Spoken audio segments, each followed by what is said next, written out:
യം ശൈവാസമുപാസതേ ശിവ ഇതി ബ്രഹ്മേതി വേദാന്തിനോ ബഹുദ്ധാ ബുദ്ധ ഇതി പ്രമാണപടവഃ കർത്തേതി നൈയായികാ അർഹന്നിത്യഥ ജൈനശാസനരതാഃ കർമ്മേതി മീമാംസകാഃ സോയം വോ വിദധാതു വാഞ്ചിതഫലം ത്രൈലോക്യനാഥോ ഹരിഃ.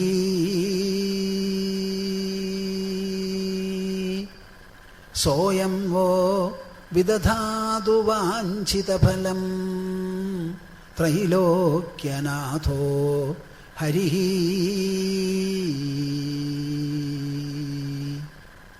പണ്ടെങ്ങാണ്ടമ്മ കേൾപ്പിച്ചതു മുതലൊളിവായി കേറിയെന്നുള്ളിലെന്തോ വർദ്ധിച്ചു നാൾക്കുനാളായി അതതിരുകവിയാനുള്ള വാത്സല്യമായി.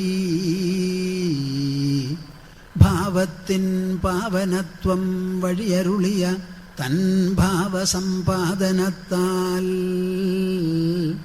സമ്പൂർണ്ണ സ്നേഹമായിട്ടതു സതതമിതാ മുറ്റു നീ തന്നെ ഞാനായി. സമ്പൂർണ്ണ സ്നേഹമായിട്ടതു സതതമിതാ മുറ്റു നീ തന്നെ ഞാനായി.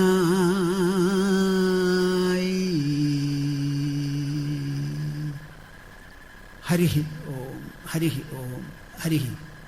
എന്താ എല്ലാവർക്കും അറിയില്ലേ? ഇനി നമുക്ക് 3 തവണ ഓംകാരം എന്ന് പറയുന്ന ആ കൂട്ടജപ തപോനുഷ്ഠാനം നടത്തണമെന്ന് എല്ലാവർക്കും അറിയോ?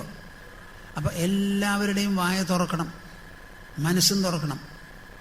ഇതാ ഹരിഃ ഓ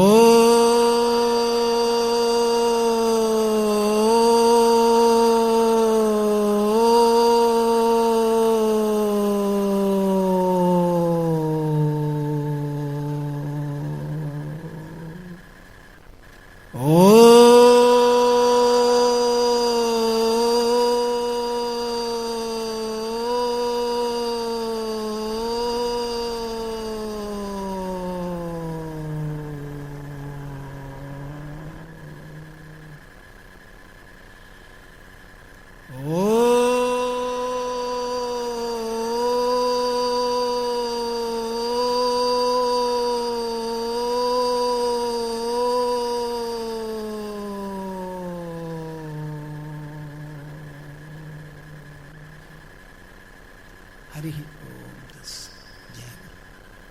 നമ്മുടെ അധ്യാത്മോപദേശത്തിൻ്റെ അധ്യാത്മ തത്വസംഹിതയുടെ വിശേഷം എന്താണെന്ന് നിങ്ങളെല്ലാവരും അറിഞ്ഞു കാണും എന്ന് ഞാൻ കരുതട്ടെ.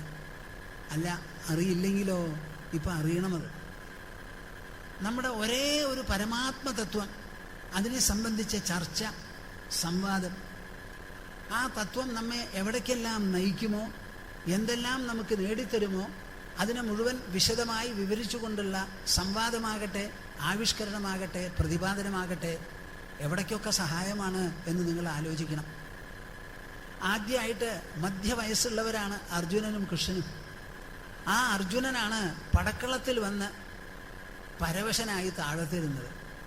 അദ്ദേഹത്തിന് ഒരു 2-2.5 മണിക്കൂർ നേരം അധ്യാത്മകാര്യങ്ങൾ പറഞ്ഞ് മനസ്സിലാക്കിയതിൻ്റെ വെളിച്ചത്തിൽ കയ്യിൽ നിന്ന് വഴുതിപ്പോയ ഗാണ്ഡീവം രണ്ടാമതെടുത്ത്, ഒരു മഹാഭാരത യുദ്ധമല്ല, 12 യുദ്ധം വേണമെങ്കിൽ ഞാൻ ചെയ്യാം എന്ന് പറഞ്ഞ അർജുനൻ എണീറ്റ് നിന്നു. പ്രേക്ഷകരെ, നിങ്ങൾ മനസ്സിലാക്കുന്നുണ്ടോ? 2.5 മണിക്കൂർ കൊണ്ടാണ് ശരീരം മുഴുവനും ചുട്ടുനീറുന്നു, മനസ്സ് മുഴുവനും നട്ടം തിരിയണു, വട്ടം തിരിയണു, ബുദ്ധി ആലോചിച്ച് ചളിക്കുണ്ടിലാണ് കിടക്കുന്നത്. എനിക്ക് നിൽക്കാൻ വയ്യ, ഞാൻ ഇരിക്കുകയാണ് എന്ന് പറഞ്ഞ ആ അർജുനനെ 2-2.5 മണിക്കൂർ നേരം സംസാരിച്ചത് കേൾപ്പിച്ച് ആ സംസാരത്തിൽ അർജുനനും പങ്കാളിയായി പകുതി പങ്ക് വഹിച്ചു എന്ന് പറയണം.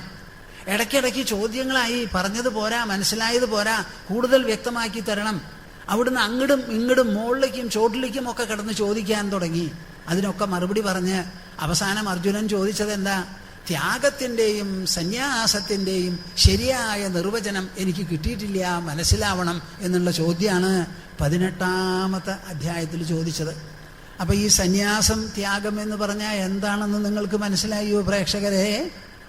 17 അധ്യായത്തിൽ പ്രതിപാദിച്ചത് മുഴുവൻ കേട്ടതിന് ശേഷം സന്യാസസ്യ മഹാബാഹോ തത്വമിച്ഛാമി വേദിതും ത്യാഗസ്യ ച ഹൃഷീകേശ പൃഥക് കേശിനിഷൂദന. നിങ്ങൾക്ക് മനസ്സിലായി എന്നാണ് എനിക്ക് തോന്നുന്നത്. 18-ാമത്തെ അധ്യായത്തിൽ അർജുനൻ പടക്കളത്തിൽ നിന്ന് ചോദിക്കുകയാണ്, എന്താണ് സന്യാസം, എന്താണ് ത്യാഗമെന്ന്. ആ അർജുനനെ സന്യാസിയാക്കി, ത്യാഗസമ്പന്നനാക്കി.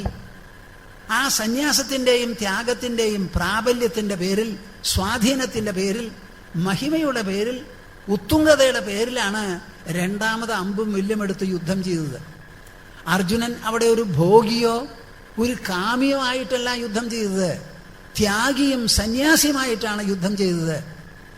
എന്ത് പ്രവൃത്തികളും ഈ ലോകത്തിൽ ചെയ്യണമെങ്കിൽ അതിന് പറ്റിയ ഫോമുല, അതിനുള്ള ശരിയായിട്ടുള്ള വഴി, മാർഗം സന്യാസത്തോടുകൂടി ജീവിക്കണം, സന്യാസത്തോടുകൂടി കല്യാണം കഴിക്കണം, സന്യാസത്തോട് കൂടി മാതൃപിതൃത്വം അലങ്കരിക്കണം. നിങ്ങൾ എത്ര വേണമെങ്കിൽ വരുമാനം നിങ്ങൾക്കുണ്ടായിക്കോട്ടെ, പ്ലെയിൻ അടക്കം നിങ്ങൾ വാങ്ങി ഉപയോഗിച്ചോളൂ, എനിക്കൊരു വിരോധവുമില്ല.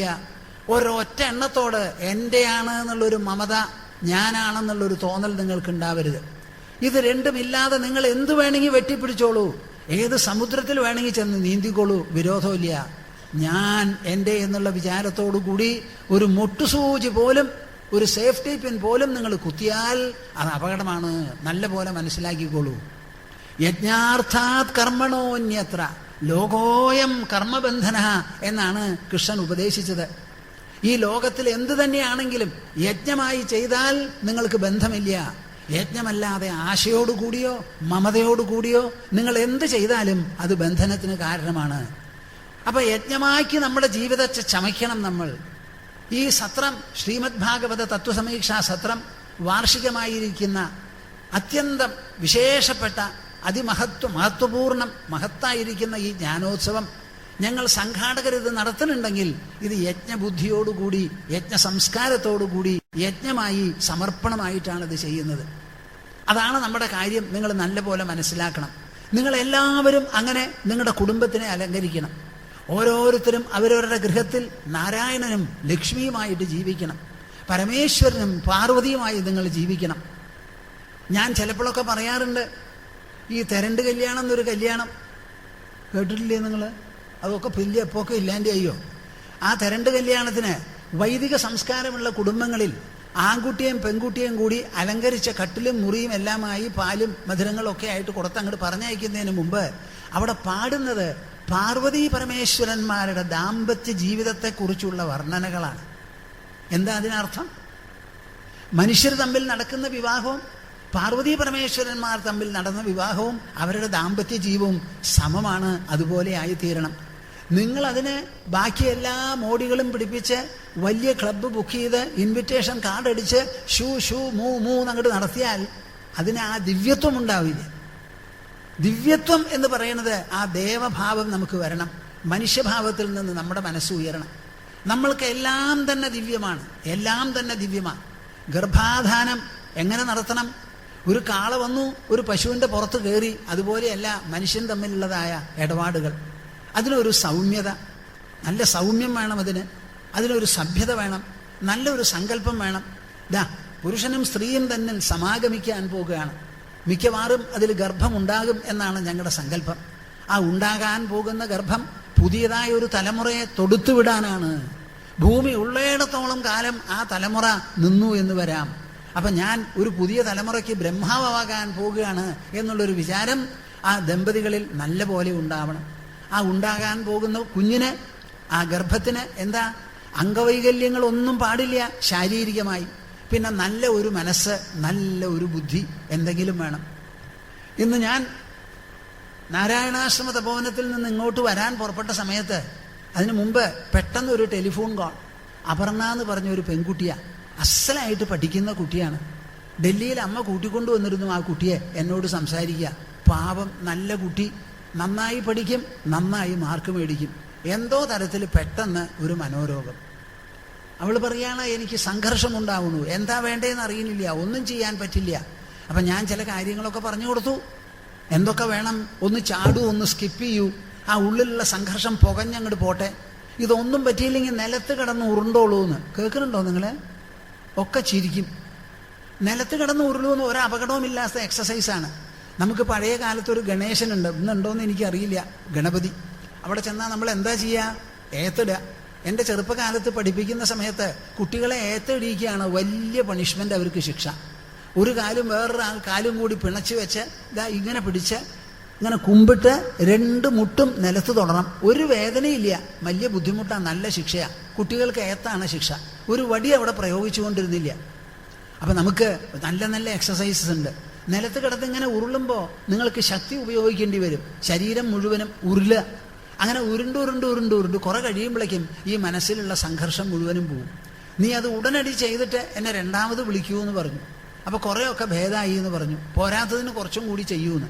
നല്ല ഒരു കുട്ടി, അമ്മയ്ക്ക് നല്ല പ്രതീക്ഷയുണ്ട്, മിടുക്കത്തി, നല്ല മാർക്ക് മേടിക്കും. എനിക്ക് 10-ൽ 8ഉം 9ഉം മാർക്ക് കിട്ടുന്ന ആളാണ്. പെട്ടെന്ന് ചിലപ്പോൾ 7ഉം 6ഉമായി തീരുന്നു. ഞാൻ എന്താ ചെയ്യാന്നാണ് എന്നോട് ചോദിക്കുന്നത്. നമ്മുടെ കുടുംബത്തിൽ എന്തിനാണ് ഇങ്ങനെയുള്ള കുട്ടികൾ ഉണ്ടാവുന്നത്? നിങ്ങളൊന്ന് ആലോചിച്ച് നോക്കുന്നുണ്ടോ? നിങ്ങൾ കടയിൽ പോയി നല്ല നല്ല സാമാനങ്ങൾ മേടിച്ചു, പാല് കൊടുത്തു, മറ്റു പല സാധനങ്ങളും കൊടുത്തു, വാഴയ്ക്ക കൊടുത്തു, എല്ലാം നല്ലത് തന്നെ. അതൊക്കെ കഴിച്ചാലും ഈ മനസ്സിനൊരു ചികിത്സയോ മനസ്സിനൊരു ആരോഗ്യമോ ആകുന്നില്ലല്ലോ. എന്താണതിന് കാരണം? നിങ്ങൾ ആലോചിക്കുന്നുണ്ടോ? നിങ്ങൾക്കുണ്ടായ കുട്ടികൾ മനോരോഗികളാവേണ്ട ആവശ്യമെന്ത്? എങ്ങനെയാണ് ഈ മനോരോഗം നമ്മുടെ വംശപരമ്പരയിൽ വന്നു പെട്ടിട്ടുണ്ടെങ്കിൽ അതിന് നമുക്ക് പുറത്തേക്കും തള്ളാൻ സാധിക്കണം. അതിനാണ് കൂട്ടരെ തപസ് തപോനുഷ്ഠാനം. ഞാൻ നിങ്ങളോട് എല്ലാവരോടും കൂടി ഓങ്കാരം ജപിക്കൂ എൻ്റെ കൂട്ടത്തിൽ എന്ന് പറഞ്ഞ് 3 തവണ ഓങ്കാരം ജപിപ്പിക്കുന്നത് എന്തിനു വേണ്ടിയിട്ടാ? ആ തപസ് എന്ന് പറയുന്ന അംശം നിങ്ങളുടെ ജീവിതത്തിൽ ഉണ്ടാവണം എന്ന്. ആ തപസ് കൊണ്ട് മാത്രമേ നമുക്ക് മനസ്ഥലത്തിൽ ചുഴിഞ്ഞങ്ങോട്ട് ഇറങ്ങാൻ പറ്റുള്ളൂ. ബുദ്ധിതലത്തിലും മസ്തിഷ്കത്തിലും നമുക്ക് ഇറങ്ങിച്ചെല്ലാൻ പറ്റുള്ളൂ. അവിടെയാണ് നമുക്ക് റിഫർമേഷൻ, പരിഷ്കരണം, പവിത്രീകരണം, പരിശുദ്ധി, സമ്പന്നത ഒക്കെ ഉണ്ടാവേണ്ടത്. അപ്പം ഏറ്റവും വിശേഷപ്പെട്ടതാണ് ഈ വക കാര്യങ്ങളെല്ലാം.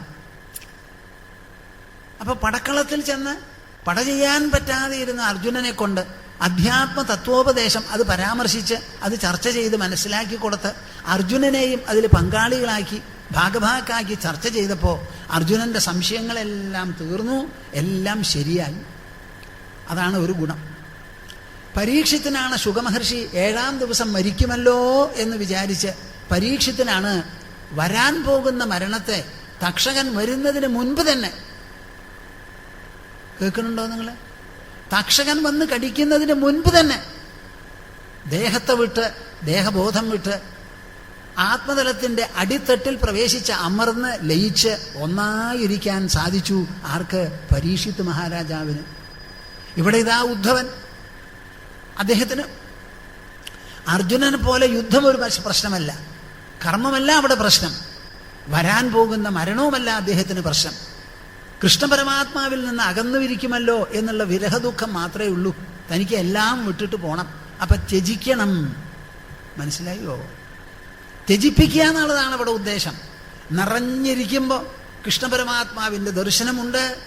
അദ്ദേഹത്തോടു കൂടി നന്നായി കനത്ത രൂപത്തിൽ സാന്ദ്രമായി ഇടപഴകുന്നു.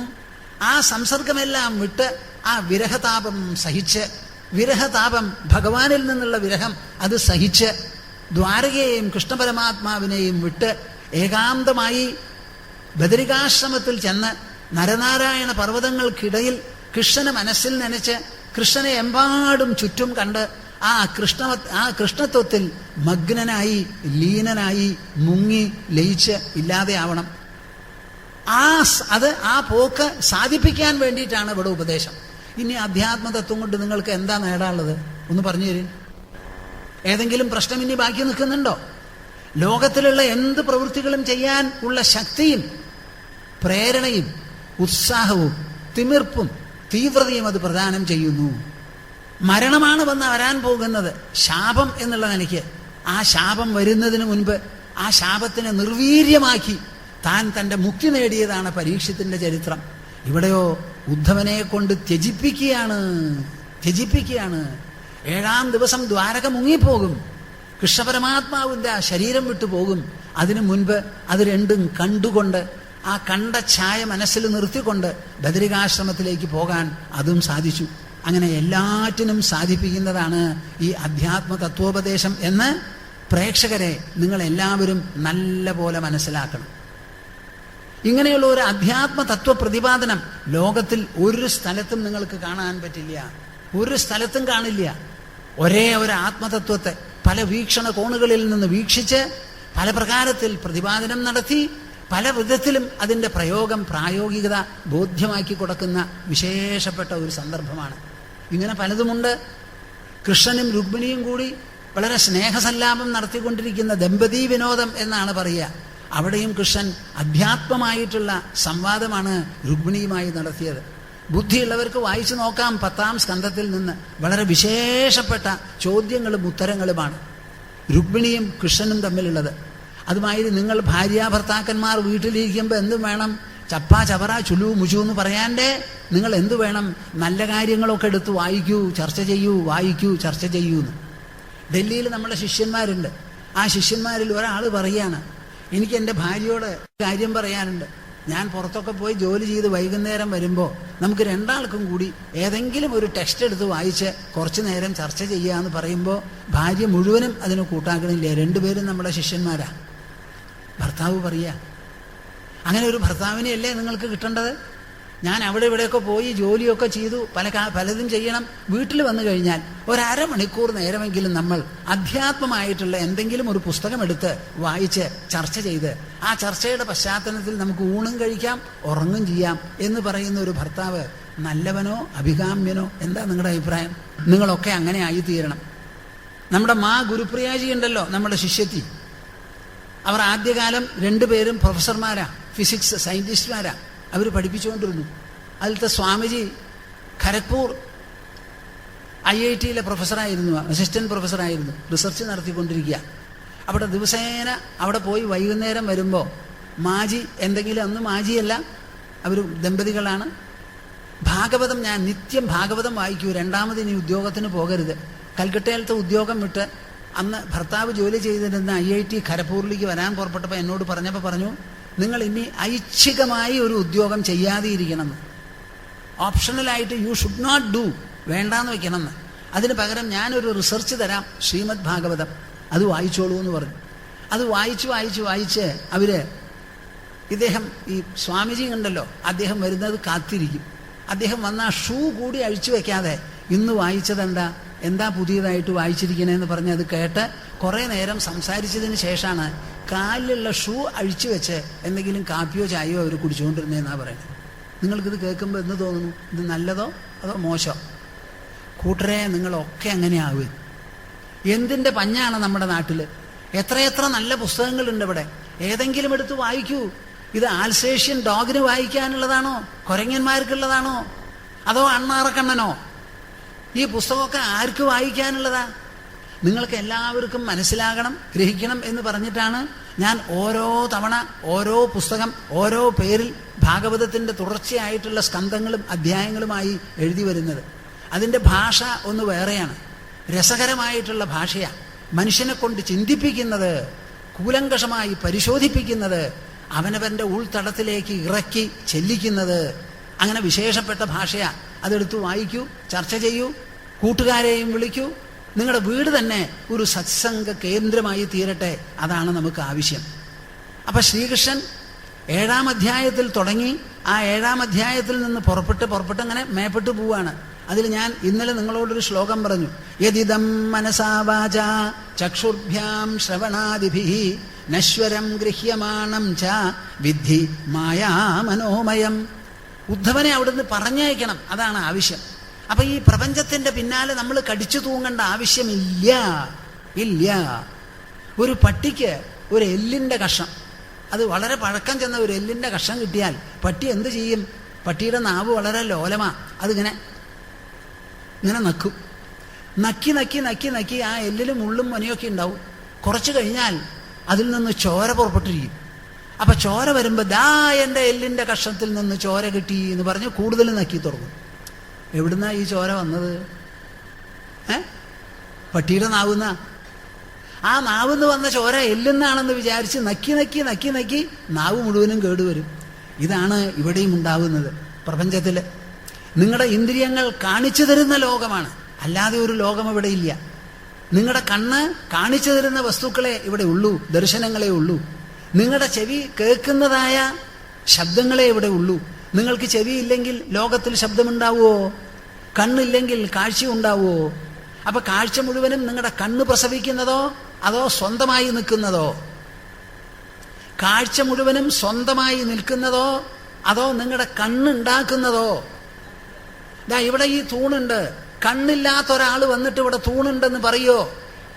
നിങ്ങൾ നോക്കിക്കാണുന്നു, ഞാൻ നോക്കിയില്ലെങ്കിലും മറ്റുള്ളവർ കാണുന്നില്ലേ എന്ന് നിങ്ങൾ എന്നോട് ചോദിക്കാം. അവരും കാണുന്നത് കണ്ണിലൂടെയാണ്. നമ്മുടെ കണ്ണ് കാട്ടിത്തരുന്ന കാഴ്ചകളെ ഇവിടെ ഉള്ളൂ. നമ്മുടെ ചെവി കേൾപ്പിക്കുന്നതായ ശബ്ദമേ ഇവിടെ ഉള്ളൂ. നമ്മുടെ നാവ് രുചിപ്പിക്കുന്നതായ രുചികളെ ഉള്ളൂ. മൂക്ക് മണപ്പിക്കുന്നതായ വാസനകളെ ഇവിടെ ഉള്ളൂ. ത്വക്ക് സ്പർശിപ്പിക്കുന്നതായ സ്പർശനങ്ങളെ ഇവിടെ ഉള്ളൂ. അതല്ലാതെ ഈ ലോകത്തിന് നിൽപ്പില്ല. അങ്ങനെ ഈ ലോകത്തിൽ എന്തെല്ലാം ഉണ്ടോ, മനസ്സുകൊണ്ടോ വാക്കുകൊണ്ടോ കണ്ണുകൾ കൊണ്ടോ കാതുകൾ കൊണ്ടോ, അത് മുഴുവനും ഗൃഹ്യമാണ്, ഒക്കെ കാണപ്പെടുന്നതാണ്, സ്വതന്ത്രമായി നിലനിൽക്കുന്നതല്ല. ഈ കാണപ്പെടലിന്റെ പിന്നിൽ കാണുന്ന നമ്മളാണ് മുൻപിൽ, അവസാനം, നടുവിൽ. നശ്വരം ഗൃഹ്യമാണം ച വിദ്ധി മായാമനോമയം. മനസ്സിന്റെ കസറത്താണിത് മുഴുവനും. മനസ്സിന്റെ വ്യാപനമാണ് ഈ കാണുന്നത് മുഴുവനും. മനസ്സിന്റെ കോലാഹലമാണ്. മനസ്സിന്റെ കൃത്രിമമായിരിക്കുന്ന സൃഷ്ടിയാണ്. സ്വപ്നത്തെ പോലെ. സ്വപ്നത്തിൽ നിങ്ങളുടെ മനസ്സല്ലേ സ്വന്തമായി എല്ലാ സ്വപ്ന പ്രപഞ്ചത്തെയും വസ്തുക്കളെയും സൃഷ്ടിക്കുന്നത്. അതുപോലെ ജാഗ്രത്തിൽ മനസ്സ് തന്നെ ഉണ്ടാക്കിയ ഒരു ശരീരം, ആ ശരീരത്തിലുള്ള 5 ഇന്ദ്രിയങ്ങൾ, ആ 5 ഇന്ദ്രിയങ്ങളിലൂടെ വെളിപ്പെടുന്ന വസ്തുക്കൾ, ആ വസ്തുക്കളുമായി ഇന്ദ്രിയ തലത്തിൽ നടക്കുന്ന സമ്പർക്കം, തന്മൂലം ഉണ്ടാകുന്ന അന്തർഛായകൾ, ഉള്ളിലുള്ള അന്തഃഛായകൾ പിന്നിൽ ഉള്ളിലുണ്ട്. ഇതെല്ലാം ആണെന്ന് മനസ്സിലാക്കൂ.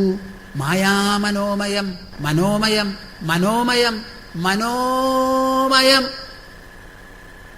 ഒന്ന് പറയൂ, കേക്കട്ടെ. സംശയമില്ലാണ്ട് പറയൂ. മനോമയം. നമ്മുടെ മനസ്സല്ലാതെ ഒരു മയവും ഇവിടെ ഇല്ല. അതങ്ങോട്ട് പറയുമ്പോൾ ഉദ്ധവന് ചുമതല കൂടി, ഉദ്ധവന് ഉത്സാഹം കൂടി. എൻ്റെ മനസ്സാണോ ഈ ലോകം മുഴുവൻ രചിക്കുന്നത്? എൻ്റെ മനസ്സിൽ തോന്നുന്ന സംഘത്തിനെ കുറിച്ചല്ലേ ഞാൻ ആക്ഷേപിച്ചതും വിഷമിച്ചതും അത് തീർത്തു തരണം എന്ന് പറഞ്ഞതും? ആ സംഘം മുഴുവനും ഉണ്ടാക്കി തീർക്കുന്നത് മനസ്സ് തന്നെ കൃത്രിമമായി രചിക്കുന്ന വസ്തുക്കളോട് കൃത്രിമമായിരിക്കുന്ന ആശാപാശമാണ്. ഇതിൽ കള്ളൻ മുഴുവനും നമ്മുടെ മനസ്സാണ്. അത്രമാം മാർഗയന്ത്യദ്ധ യുക്താ ഹേതുഭിരീശ്വരം ഗൃഹ്യമാണൈർ ഗുണൈർലിംഗൈഃ അഗ്രാഹ്യം അനുമാനതഃ. നിങ്ങൾ എൻ്റെ കൂടെ വരുമോ കൂട്ടരെ? അത്രമാം. എവിടെ ഈ അത്ര? ഇവിടെ ഈ മനുഷ്യ ശരീരത്തിൽ. മാം, എന്നെ. ആരാണ് ഈ ഞാൻ? നിങ്ങൾ ആരെയാണോ ഈശ്വരൻ, ഭഗവാൻ, സർവേശ്വരൻ, പരമേശ്വരൻ, പരബ്രഹ്മം, പരമസത്യം എന്ന് പറയുന്ന ആ പരമപ്രഭാവമുണ്ടല്ലോ, ആ എന്നെ മാർഗയന്തി അദ്ധ, എന്നെ അന്വേഷിച്ച് കണ്ടുപിടിക്കണു. എവിടെയാ അന്വേഷിക്കുന്നത്? കൊടയും വടിയായിട്ട് പോയി ഹിമാലയത്തിന്റെ മുകളിലോ വിന്ധ്യാപർവ്വതത്തിന്റെ മുകളിലോ ചെന്ന് ഇതാണോ അന്വേഷണം? അത്രമാം ഇവിടെ ഈ മനുഷ്യ ശരീരത്തിൽ മാം, എന്നെ അസലായി അന്വേഷിക്കണു. മാർഗയന്തി അദ്ധ. എത്ര ഭംഗിയായി അന്വേഷിക്കാം.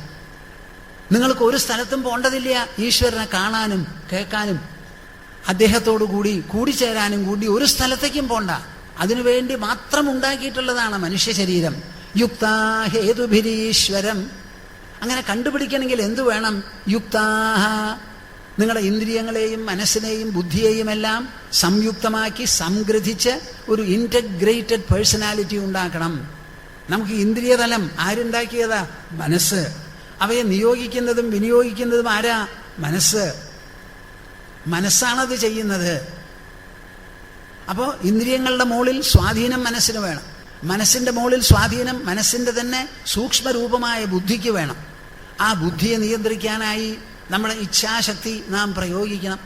അങ്ങനെ ഇച്ഛാശക്തി കൊണ്ട് സംഗ്രഥിതമായി സംയുക്തമായിരിക്കുന്ന ഒരു വ്യക്തിത്വം വളർത്തിയെടുത്ത് ഗൃഹ്യമാണൈർ ഗുണൈർലിംഗൈ അഗ്രാഹ്യമനുമാനത, ചെറിയ 2 കണ്ണുകൊണ്ട്, കേൾക്കുന്നുണ്ടോ നിങ്ങൾ? ചെറിയ 2 കണ്ണുകൊണ്ട് എത്ര വലിയ ദൂരവും വിസ്താരവുമാണ് നാം കാണുന്നത്. എത്ര വലിയ ദൂരമാണ്. നിങ്ങൾ രാത്രി കാലത്തേക്ക് വീട്ടിൻ്റെ ഉള്ളിൽ നിന്ന് പുറത്തു കിടന്ന ആകാശത്തേക്ക് ഒന്ന് നോക്കൂ. എത്രയെത്ര നക്ഷത്രങ്ങളെയാണ് നിങ്ങൾ കാണുന്നത്. ഈ നക്ഷത്രങ്ങൾ ലക്ഷോപലക്ഷം കോടാനുകോടി കിലോമീറ്റർ ദൂരെയാണ് നിൽക്കുന്നത്. അവിടേക്കൊക്കെ നിങ്ങൾ കണ്ണ് എത്തിപ്പെട്ട് ഈ നക്ഷത്രങ്ങളെ മുഴുവനും കാണിച്ചു തരുന്നു. പകൽ സമയത്താണെങ്കിലോ പല വിധത്തിലുള്ള രൂപങ്ങളും നിറങ്ങളും ആകൃതികളുമുള്ളതായ വസ്തുജാലങ്ങളെയും കാണിച്ചു തരുന്നു. ചെറിയ 2 കണ്ണ്, എത്രയുണ്ട് അതിൻ്റെ അളവ്? 1 ഇഞ്ച് വലിപ്പവും കൂടിയില്ല ആ കൃഷ്ണമണിക്ക്. അങ്ങനെ 2 കൃഷ്ണമണി അതിൽ ഒന്നായാലും മതി. ഈ കണ്ട വിസ്താരം മുഴുവനും അനന്ത ദൂരങ്ങളും അസംഖ്യം വസ്തുക്കളെയും കാണിച്ചു തരുന്നു. അങ്ങനെ അനന്ത ദൂരങ്ങളും അസംഖ്യ വസ്തുക്കളും കാണിച്ചു തരുന്ന ചെറിയ 2 കണ്ണിൻ്റെ ഉടമസ്ഥന്മാരാണ് നിങ്ങളെന്നുണ്ടെങ്കിൽ എന്താണ് നിങ്ങളുടെ ഉള്ളിലുള്ള വ്യക്തിത്വത്തിൻ്റെ വലിപ്പവും മഹിമയും എന്നൊന്ന് പറഞ്ഞു തരാമോ? എനിക്ക് മനസ്സിലായില്ല. ചെറിയ 2 കണ്ണുകൊണ്ട് ഞാൻ ഇത്ര വലിയ വിസ്താരം കാണുന്നുണ്ടെങ്കിൽ, ആ വിസ്താരം മുഴുവൻ എൻ്റെ മനസ്സിൽ ഞാൻ അനുഭവിക്കുന്നുണ്ടെങ്കിൽ, ആ അനുഭവിപ്പിക്കുന്ന ആ ഉള്ളുണ്ടല്ലോ, ആ ഉള്ളുണർവ്, അത് ചെറുതോ അതോ വലുതോ? ഈ കാണുന്നതിനെ മുഴുവനും അതുകൊണ്ടൊരു കടുകിനെ കാണാം, അതുകൊണ്ടൊരു പർവ്വതം കാണാം, ഒരു സമുദ്രം കാണാം, ആകാശവും കാണാം. കണ്ണിന് മാറ്റമില്ല, കാണപ്പെടുന്ന വസ്തുക്കൾക്കേ മാറ്റമുള്ളൂ. അപ്പൊ ഇത്രയധികം വലിപ്പവും ആകൃതിയും വിസ്താരവും വിശാലതയും അസംഖ്യത്വവും നമുക്ക് പ്രദർശിപ്പിച്ച് നമ്മെ കൊണ്ട് അനുഭവിപ്പിക്കുന്നു നമ്മുടെ അന്തരംഗം എന്നുണ്ടെങ്കിൽ, ആ അന്തരംഗം കാണപ്പെടുന്ന വസ്തുക്കളേക്കാൾ എത്രയോ ബൃഹത് ആകണ്ടേ. അത് മനസ്സിലാക്കൂ. അപ്പൊ കാണപ്പെടുന്ന വസ്തുക്കളെ വെച്ചുകൊണ്ട് കാണാൻ പറ്റാത്ത ഉള്ളാഴം നമ്മൾ കണ്ടുപിടിക്കണമെന്ന്. ഗൃഹ്യമാണൈർ ഗുണൈർലിംഗൈ അഗ്രാഹ്യം അനുമാനതഃ യുക്തി ഉപയോഗിച്ച് നിഗമനത്തിലൂടെ ഊഹാപോഹത്തിലൂടെ നമ്മൾ കണ്ടുപിടിക്കണമെന്ന്. നമ്മുടെ ശരീരം ഉണ്ടാക്കിയത് മുഴുവനും നമ്മുടെ ഉള്ളിലുള്ള ഉണർവാണ്. ആ ശരീരം കൊണ്ടും ഇന്ദ്രിയങ്ങൾ കൊണ്ടുമാണ് ലോകത്തെ മുഴുവൻ അളന്ന് നിശ്ചയിച്ച് നാം സമ്പർക്കം നടത്തുന്നത്. ലോകമുണ്ടാക്കിയതല്ല നമ്മുടെ ഇന്ദ്രിയങ്ങൾ. അപ്പൊ ഈ ഇന്ദ്രിയങ്ങളെ മുഴുവൻ ഉണ്ടാക്കി ലോകത്തിന് മുഴുവൻ അനുഭവിപ്പിക്കുന്ന ആ ഉൾശക്തി ഉപായപ്പെട്ടതല്ല, കാണപ്പെടുന്ന ലോകത്തേക്കാൾ വളരെ വിശേഷപ്പെട്ടതാവണം. ദൃശ്യത്തേക്കാൾ എത്രയോ മഹിമയുറ്റതാണ് ദ്രഷ്ട അല്ലെങ്കിൽ ദൃക്ക്. ഈ വാക്കുകൾ നിങ്ങൾ ഓർമ്മ വയ്ക്കുമോ?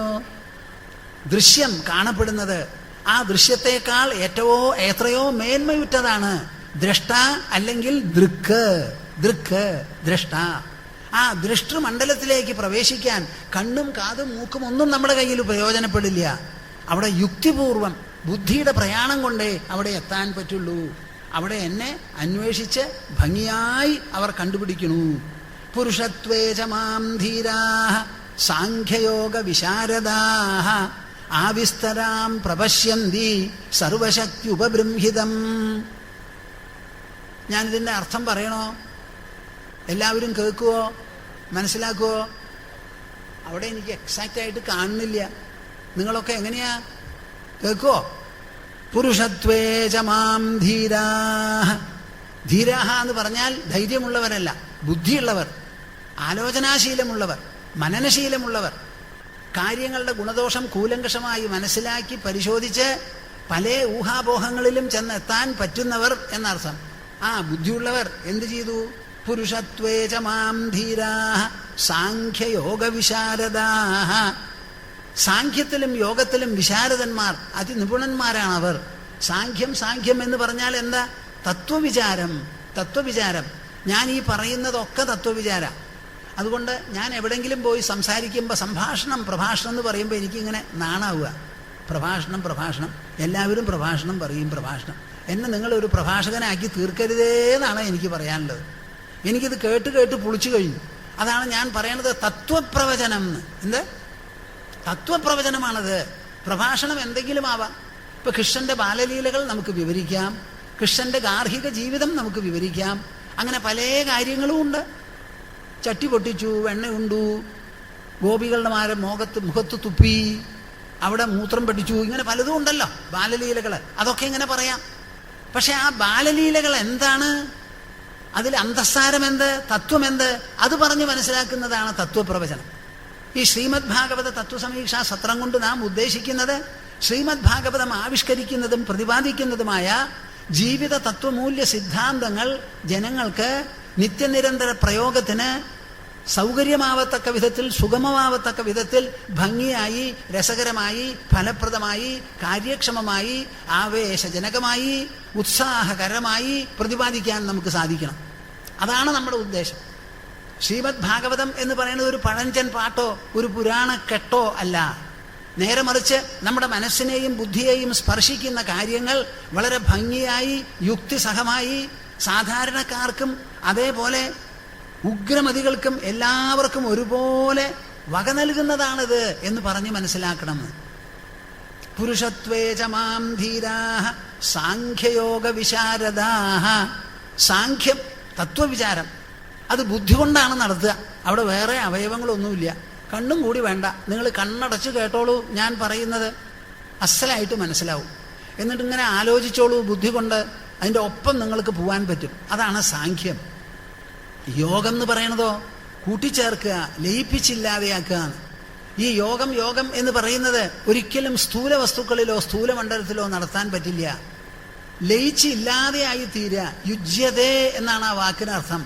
ഒന്ന് മറ്റൊന്നുമായി യോജിച്ച് രണ്ട് എന്നുള്ള നില പോകാതെ ഒന്നായി തീരുമ്പോഴാണ് യോഗം യുക്തത സംഭവിക്കുന്നത്. മനസ്സിലാവുന്നുണ്ടോ? ഇപ്പൊ ഞാൻ 1 ലിറ്റർ പാലില് 1/4 ലിറ്റർ വെള്ളം ഒഴിച്ചാൽ ആ വെള്ളം പാലിൽ ചേർന്ന് രണ്ടും ഒരുപോലെയാണെന്ന് തോന്നും. പക്ഷേ ഒരു വ്യത്യാസമുണ്ട്. എന്താ? 1 ലിറ്റർ എന്നുള്ളത് പോയി 1/4 ലിറ്റർ വെള്ളം ഒഴിച്ചപ്പോൾ പാലും വെള്ളവും കൂടിയത് 1.25 ലിറ്റർ ആവും. അപ്പൊ അവിടെ കുറഞ്ഞിട്ടൊന്നുമില്ല അളവിൽ. അപ്പൊ എന്ത് യോജിപ്പാ അവിടെ നടന്നിരിക്കുന്നത്? യോജിച്ചു എന്ന് പറഞ്ഞാൽ 1ഉം 2ഉം കൂടി യോജിച്ചാൽ, ആ 2ഉം കൂടി യോജിച്ചാൽ അവിടെ 1 ഉണ്ടാവാൻ പാടുള്ളൂ, രണ്ടാമതൊന്നും ഉണ്ടാവരുത്.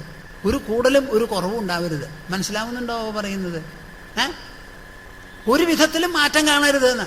2 എണ്ണം ഉണ്ടായിരുന്നു, എ ആൻഡ് ബി. കൂടിച്ചേർന്നപ്പോഴോ എയും ഇല്ല ബിയും ഇല്ല, ഒക്കെ കൂടി ഒന്നായി. പിന്നെ തിരിച്ചെടുക്കാൻ പറ്റില്ല എന്ന്. അതാണ് യോഗം എന്ന് പറയുന്നത്. ആ യോഗം എവിടെയാ സാധിക്കുക? ബാഹ്യമണ്ഡലത്തിലോ സ്ഥൂലമണ്ഡലത്തിലോ സാധിക്കില്ല. അത് സാധിക്കുന്നത് എവിടെയാ? നമ്മുടെ ഉൾത്തലത്തിൽ മാത്രമാണ്. ഉൾത്തലത്തിൽ ഈ യോഗം എന്ന് പറയുന്നത് എന്താ? ഞാൻ പലപ്പോഴും പറയാറുള്ളതാ. ഇത് പലപ്പോഴും പറഞ്ഞാലൊന്നും അവസാനിക്കില്ല. നിങ്ങളുടെ പിന്നാലെ നടന്ന് ചെണ്ട കൊട്ടി പറയണം. എനിക്ക് സാധിച്ചാൽ ഞാനൊരു 10,000 ശരീരമായി നിങ്ങളുടെ ഒക്കെ പിന്നാലെ വന്നേനെ. ഇത് പറഞ്ഞു മനസ്സിലാക്കാം. നമ്മുടെ മനസ്സിൽ ചിന്തിക്കുന്നു പല വിധത്തിലുള്ള വികാരങ്ങൾ പൊട്ടിപ്പുറപ്പെടുന്നു. എവിടുന്നാ ഈ പുറപ്പെടുന്നത്? മൂക്കുന്നും നാക്കുന്നും തലയിന്നുമാണോ അതോ മനസ്സിൽ നിന്നോ? ആ മനസ്സിൽ നിന്നാണ് ഇത് മുഴുവൻ പൊട്ടിപ്പുറപ്പെടുന്നത്. ഇത് പൊട്ടിപ്പുറപ്പെട്ടതിന് ശേഷം നിലനിൽക്കുന്നത് എവിടെയാ? അതും മനസ്സിലാ. കുറച്ചു കഴിഞ്ഞാൽ അത് പൊയ്പോകുന്നതും എവിടെയാ? മനസ്സിലാണ്. അവിടെ മനസ്സ് എന്നുള്ള ഒന്ന് എങ്ങനെയാ ഈ പല വികാരങ്ങളെയും ധ്വനിപ്പിച്ചത്, പ്രകടമാക്കിയത്? ആ പ്രകടമാക്കിയ വികാരങ്ങൾ എവിടെയാ നിന്നത്? അനവധി വികാരങ്ങൾ വന്ന് പുറപ്പെട്ടപ്പോൾ മനസ്സിന് ഇരിക്കാൻ സ്ഥലമില്ലാതെയായി തീർന്നു ശരീരത്തിൽ. എന്തവരും മിണ്ടാതെ? മനസ്സിലാവണുണ്ടോ? ഞാൻ അയൽവക്കക്കാരൻ്റെ കാര്യമല്ല പറയുന്നത്, നിങ്ങളുടെ ഓരോരുത്തരുടെയും മണ്ഡലത്തിന്റെ കാര്യമാണ്. ഇത് പറയുമ്പോൾ നിങ്ങൾ അങ്ങോട്ടും നോക്കിയിട്ട് കാര്യമില്ല.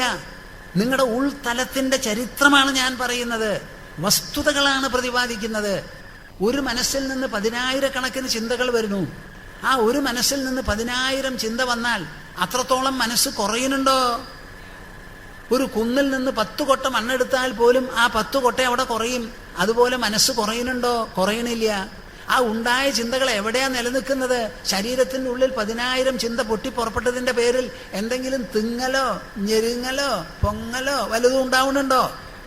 അപ്പൊ പിന്നെ എവിടെയാ ഈ ചിന്ത? മനസ്സ് വിട്ടൊരു നിലനിൽപ്പ് അതിനുണ്ടോ? അപ്പൊ ആ ചിന്ത എന്ന് പറയുന്നത് വാസ്തവത്തിൽ മനസ്സിൽ നിന്ന് നിർഗളിച്ച ചിന്ത. മനസ്സൊരു ചിന്ത എന്നുള്ളൊരു ഭാവം നിങ്ങളിൽ തരുന്നതൊഴികെ അവിടെ പുതിയൊരു സൃഷ്ടിവിശേഷം ഉണ്ടായിട്ടില്ല എന്നിങ്ങനെ പരിശോധിച്ച് ധ്യാനിച്ച് സമാധിസ്ഥനാകുന്ന സമയത്ത് നമുക്ക് മനസ്സിലാവും എവിടുന്ന് ചിന്ത പുറപ്പെട്ടുവോ ആ ചിന്തയുടെ ഉത്പത്തി സ്ഥാനം ചിന്തകൻ. ആ വിചിന്തനം എന്ന് പറയുന്ന പ്രക്രിയ, തത്ഫലമായി ഉണ്ടാകുന്ന ചിന്തകൾ, ഈ മൂന്നെണ്ണം തമ്മിൽ വ്യത്യാസമില്ല, ഒന്നു തന്നെയാണ് എന്ന് മനസ്സിലാവും. അങ്ങനെ ചിന്തകളെ ചിന്തനത്തോടും ചിന്തനത്തെ ചിന്തകനോടും ചിന്തകനെ അതിന് മുൻപുണ്ടായിരുന്ന ആ സാന്നിധ്യത്തോടും കൂടി ചേർത്ത് എല്ലാം കൂടി ചേർന്ന് ഒന്നാവുന്നതാണ് യോഗം. ഇത് മനസ്സുകൊണ്ട് കണ്ണടച്ച് തന്നെ ഇരുന്ന് പരിശീലിച്ച് ഗ്രഹിക്കേണ്ട ഒരു കാര്യമാണ്. അങ്ങനെ സാഖ്യത്തിലൂടെയും യോഗത്തിലൂടെയും വിശാരദന്മാരായി ആ വിസ്തരാം പ്രപശ്യന്തി, ആ വിസ്തരാം പ്രപശ്യന്തി. പഞ്ചഭൂതം കൊണ്ട് ഉണ്ടാക്കിയിട്ടുള്ള ഒരു ശരീരം ബാഹ്യമായിരിക്കുന്ന ഒരു കൂടാണ്, ഒരു സ്ഥൂലം ഒറ. അതിൻ്റെ ഉള്ളിൽ കുടികൊള്ളുന്നതായ ചൈതന്യവിശേഷമുണ്ടല്ലോ, മനസ്സ്, ബുദ്ധി, അഹങ്കാരം എന്നൊക്കെ പറയുന്നത് ചേതനാമയമാണ്. ആ ചേതനാമയമായ അസ്തിത്വമുണ്ടല്ലോ, അത് ആവിസ്തരാം. അത് പ്രപഞ്ചത്തിൻ്റെ അതിർത്തിയോളവും അതിനപ്പുറവും വിശാലമായി കിടക്കുന്നതാണ്, വിസ്തൃതമായി കിടക്കുന്നതാണ്. എൻ്റെ ഭാഷ നിങ്ങൾക്ക് ഗ്രഹിക്കാൻ വിഷമുണ്ടോ? നിങ്ങൾ ആരും വിചാരിക്കരുത് ഞാൻ കൊരവൻകുഴി മാധവനാണെന്ന്. കൊരവൻകുഴി മാധവൻ എന്ന് പറയുന്നത് ഒരു ശരീര, അദ്ദേഹത്തിൻ്റെ ഉള്ളിൽ കിടക്കുന്ന സാധനം കൊരവൻകുഴിയല്ല, മാധവത്വം ഇല്ല. അതങ്ങനെ അങ്ങോട്ട് വിസ്താരമായി കിടക്കുന്നതാ. ആ വിസ്തരാം പ്രപശ്യന്തി സർവശക്തി ഉപബ്രംഹിതം. അതിനുള്ള ശക്തിയോ, എല്ലാ ശക്തിയും അതിൽ നിന്ന് പോയതാണ്. ഈ ലോകത്തിലുള്ള ശക്തികളെ മുഴുവൻ കണ്ടുപിടിച്ചത് ആരാ? കുറുക്കനും പെരിച്ചാഴിയും കണ്ടുപിടിച്ചിട്ടുണ്ടോ ഇവിടെ? എന്താ നിങ്ങൾ മിണ്ടാത്തെ? കാന്തശക്തി, വിദ്യുത് ശക്തി, ലൈറ്റ്, ഇങ്ങനെ പലതും, electro magnetic wave, nuclear power, radiation, ഇങ്ങനെയുള്ള കാര്യങ്ങളൊക്കെ ആരാ കണ്ടുപിടിച്ചത്? മനുഷ്യൻ, ഈശ്വരൻ. ബാ, ഈശ്വരൻ്റെ അടുക്കലേക്ക് പോവാൻ നമുക്ക് കൊടയും വടിയായിട്ട്. എന്നിട്ട് അദ്ദേഹത്തിൻ്റെ ഡിക്ഷണറി ഒന്ന് എടുത്തു നോക്കൂ, അതിലുണ്ടോ ഈ ആ വാക്കെന്ന്? ഇത് മുഴുവനും കണ്ടുപിടിച്ചിട്ടുള്ളത് നമ്മളാണ്. അപ്പൊ ഇതിൻ്റെ ഉപജ്ഞാതാക്കൾ ആരാ? നമ്മൾ തന്നെയാണ്. അപ്പൊ നമ്മുടെ ഉള്ളിലുള്ളതായ ഈ സാന്നിധ്യത്തിന് ഈ വക ശക്തികൾ മുഴുവനുമുണ്ട്. ഡൽഹിയിൽ ഇത്തിരി തണുപ്പാണല്ലോ. ഞാൻ അടുത്ത കാലത്ത് അവിടെ ഉണ്ടായിരുന്നു. അപ്പൊ മേലൊരു ഷാളും ഉണ്ട്. ആ ഷാള് എന്തോ കാരണത്താൽ ഒന്ന് നീക്കിയിട്ട് ബാത്റൂമിൽ പോയി ടാപ്പ് അങ്ങോട്ട് തൊട്ടപ്പോ ഒന്നാം തരം ഷോക്ക്. കേൾക്കുന്നുണ്ടോ നിങ്ങൾ? എന്താ? ടാപ്പ്, വാട്ടർ ടാപ്പ് തൊട്ടപ്പോ എൻ്റെ കയ്യിൽ ഷോക്ക്. എന്താ ഇതിനർത്ഥം? ടാപ്പിനുണ്ടായിരുന്നു ഇലക്ട്രിസിറ്റി, അവിടെ ഷോക്കിനൊന്നുമില്ല. ആ ഷോളൊക്കെ പൊതിച്ച് സ്റ്റാറ്റിക് ഇലക്ട്രിസിറ്റി നമ്മുടെ ശരീരത്തിൽ ഉണ്ടായത് പെട്ടെന്ന് ഇരുമ്പിനെ അങ്ങോട്ട് തൊട്ടപ്പോൾ അത് വെളിപ്പെട്ടു എന്നാണ് കാര്യം. വാസ്തവത്തിൽ നടന്നിട്ടുള്ളത് അതാ. അപ്പം നമ്മുടെ ശരീരത്തിൽ നിന്ന് എനർജി ഉണ്ടാവുന്നില്ലേ? ഞാനിങ്ങനെ നിങ്ങളോട് തോരാതെ സംസാരിക്കുന്നുണ്ടല്ലോ. ഈ സംസാരം മുഴുവനും സൗണ്ട് എന്ന് പറയുന്ന, ശബ്ദം എന്ന് പറയുന്ന എനർജിയല്ലേ? ഈ എനർജി ഉണ്ടാക്കുന്നത് ആരാ? എന്താ അവർക്ക് പറയാൻ ഇത്ര മടി? ആരാ എൻ്റെ ശബ്ദം ഉണ്ടാക്കണത്? നിങ്ങളോ അതോ ഈശ്വരനോ? നമ്മുടെ ഉള്ളിലുള്ള ശക്തിയാണ്. ആ സംസാരിക്കാനായി കുറച്ച് ഊണ് കഴിക്കണം, ദ്രവ്യമായിട്ടുള്ള പദാർത്ഥങ്ങൾ കഴിക്കണം. അതെല്ലാം കഴിച്ച് മാറ്റർ, ദ്രവ്യം കഴിച്ച് ആ ദ്രവ്യത്തിന് വിദ്യുത് ശക്തി പോലെ സൗണ്ട് ശബ്ദശക്തിയായി രൂപാന്തരപ്പെടുത്തുന്നത് നമ്മുടെ ഉള്ളിലുള്ള ഉണർവാണ്. ശവശരീരം സംസാരിക്കില്ല, ജീവശരീരമേ സംസാരിക്കുള്ളൂ. അപ്പൊ ഈ സൗണ്ട് എന്ന് പറയുന്ന എനർജി മാറ്റർ ഉപയോഗിച്ച് ഉണ്ടാക്കി തീർക്കുന്നത് നമ്മളാണ്. അതുപോലെ നമ്മുടെ ശരീരത്തിൽ വിദ്യുത് ശക്തിയുണ്ട്. നിങ്ങൾ പല സമയത്തിലും ധ്യാനിക്കുന്ന സമയത്ത് പുറം പ്രകാശമല്ലാതെ അന്തഃപ്രകാശം നിങ്ങൾക്ക് കാണാം. അപ്പൊ ലൈറ്റുമുണ്ട്, അവിടെ മാഗ്നറ്റിസം ഉണ്ട്, ഇലക്ട്രിസിറ്റി ഉണ്ട്, പല വിധത്തിലുള്ള ഇലക്ട്രോ മാഗ്നറ്റിക് പവർ ഉണ്ട്. ചിലരെ കണ്ടാൽ നിങ്ങൾക്കൊരു ആകർഷണം തോന്നുന്നു. എന്താ? ആൾക്ക് രണ്ട് മൂക്കുണ്ടോ? എന്താ ഈ ആകർഷണം? ഓരോരുത്തരിലും സ്വതസിദ്ധമായിട്ടിരിക്കുന്ന ഒരു ഓറ എന്ന് പറയും അതിന്. ആന്തരമായിരിക്കുന്ന ഒരു പ്രകാശമാണത്. അങ്ങനെ എല്ലാ ശക്തിയോടും കൂടിയവനാണ് ഞാൻ എന്ന് മനുഷ്യ ശരീരത്തിൽ കണ്ടെത്തുന്നു. ആവിസ്തരാം പ്രപശ്യന്തി സർവശക്തി ഉപബ്രംഹിതം. അത് കഴിഞ്ഞ് അദ്ദേഹം പറയുകയാണ്, ബന്ധോ മുക്ത ഇതി വ്യാഖ്യ ഗുണതോ മേന വസ്തുതഃ ഗുണസ്യ മായാമൂലത്വാത് നമേ മോക്ഷോ ന ബന്ധനം. ഞാൻ നിങ്ങളോട് എന്താ പറഞ്ഞേ? 28ാമത്തെ അധ്യായം എടുക്കാൻ പോവാണ്. അപ്പൊ 27 വരെ, 7 മുതൽക്ക് 27 വരെയുള്ള അധ്യായങ്ങൾ പറഞ്ഞ് അവസാനിപ്പിച്ചത് എത്രത്തോളം ഉണ്ട് എന്ന് ഗ്രഹിക്കുകയാണ് നമ്മൾ. 7 മുതൽ 27 വരെ, 6 മുതൽ ഇനി 28ഉം 29ഉം ആയിക്കഴിഞ്ഞാൽ കൃഷ്ണന്റെ ഉപദേശം മുഴുവനായി. അപ്പൊ അതിന് മുഖവുരയായിട്ട് 27 അധ്യായം വരെ പറഞ്ഞതിൽ ചുരുക്കി പറയുകയാണ്. ബദ്ധോ മുക്ത ഇതി വ്യാഖ്യ ഗുണതോ മേന വസ്തുതഃ ഗുണസ്യ മായാമൂലത്വാത് നമേ മോക്ഷോ ന ബന്ധനം. ഇതാണ് പുസ്തകം. ഇതാ ഈ പുസ്തകം ഉണ്ടല്ലോ, എന്താ അതിൽ എഴുതിയിരിക്കണേ? ബന്ധമോക്ഷച്ചെപ്പ് കൃഷ്ണൻ അങ്ങോട്ട് തുറന്നു അത്രേ. തുറന്നപ്പോ അതാ ഇവിടെ അദ്ദേഹം പറയണത്. ബദ്ധോ മുക്തയിതി വ്യാഖ്യ. നമ്മളിങ്ങനെ ബന്ധനം ബന്ധനം. ചിലരൊക്കെ പറയും സംസാരത്തിൽ പെട്ടു സ്വാമിജി, ഞങ്ങളെപ്പോലെയുള്ളവർ എന്ത് ചെയ്യും, ഞങ്ങളിങ്ങനെ കുടുങ്ങാണ്. ആരാ പറഞ്ഞത് നിങ്ങളോട് കുടുങ്ങാൻ? ഒരാളും പറഞ്ഞില്ല നിങ്ങൾ കുടുങ്ങിയിട്ടുണ്ടെന്ന്. ആ പൊല്ലാപ്പങ്ങട് വിടൂ വിടൂ. എനിക്ക് വയ്യ എനിക്ക് വയ്യ എന്നുള്ള ആ വയ്യപ്പാട്ട് വിടൂ. എനിക്ക് വയ്ക്കും എനിക്ക് വയ്ക്കും, ഞാൻ ചെയ്യും ഞാൻ ചെയ്യും. നിങ്ങൾ പറയണത് ഒരക്ഷരം കൂട്ടി പറയുക. എനിക്ക് ചെയ്യാൻ പറ്റില്ല പറ്റില്ല ചെയ്യാൻ പറ്റില്ല. ഈ വാക്ക് കൂട്ടി എന്തിനു പറയണു? എനിക്ക് ചെയ്യാൻ കഴിയും, ഞാൻ ചെയ്യും ഞാൻ ചെയ്യും ഞാൻ ചെയ്യും എന്നിങ്ങടെ മനസ്സുകൊണ്ട് ഉരുവിടൂ. ഒരു ബന്ധനവും നമുക്കില്ല. നമ്മുടെ ശരീരത്തിന്റെ ഉള്ളിലുള്ളത് ഉണർവാണ്. ആ ഉണർവ് ആകാശത്തേക്കാൾ സൂക്ഷ്മമാണ്. അത് ദ്രവ്യമല്ല, ദ്രവ്യകോശത്തിൽപ്പെട്ടതല്ല, ഊർജകോശത്തിൽപ്പെട്ടതല്ല, ദ്രവ്യോർജങ്ങൾക്ക് അതീതമാണ്.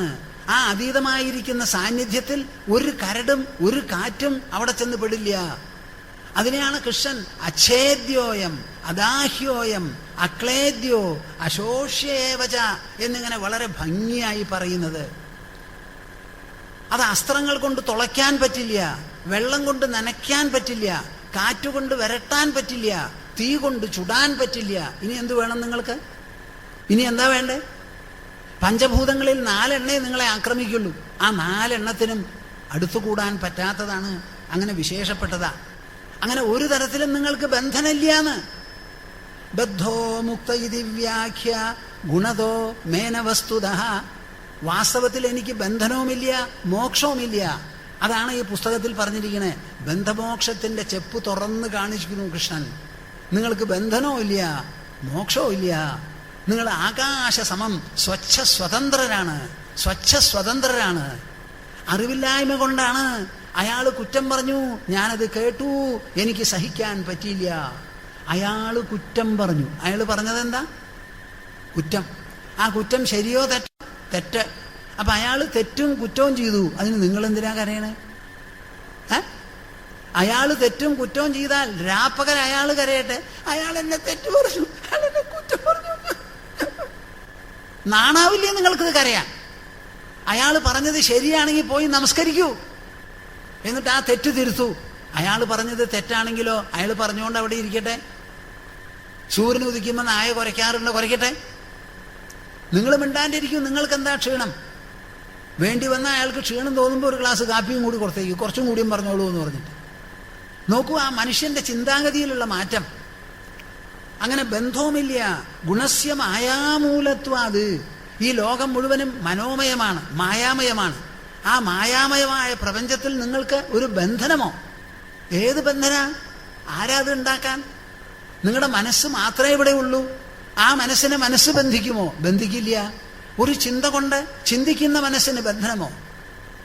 എന്റെ പറച്ചില് മനസ്സിലാവുന്നുണ്ടാവും. മനസ്സാണ് ചിന്തിക്കുന്നത്. സർവ്വചിന്തകളും അതിൽ നിന്ന് വരുന്നതാണ്. വന്നത് മുഴുവൻ എവിടെ നിൽക്കണമെന്നറിയില്ല, എവിടെ മറഞ്ഞുപോയി എന്നറിയില്ല. അങ്ങനെ വളരെ ക്ഷണികമായിരിക്കുന്ന ഒരു ചിന്ത കൊണ്ട് ചിന്തിക്കുന്ന മനസ്സിന് ബന്ധനമോ?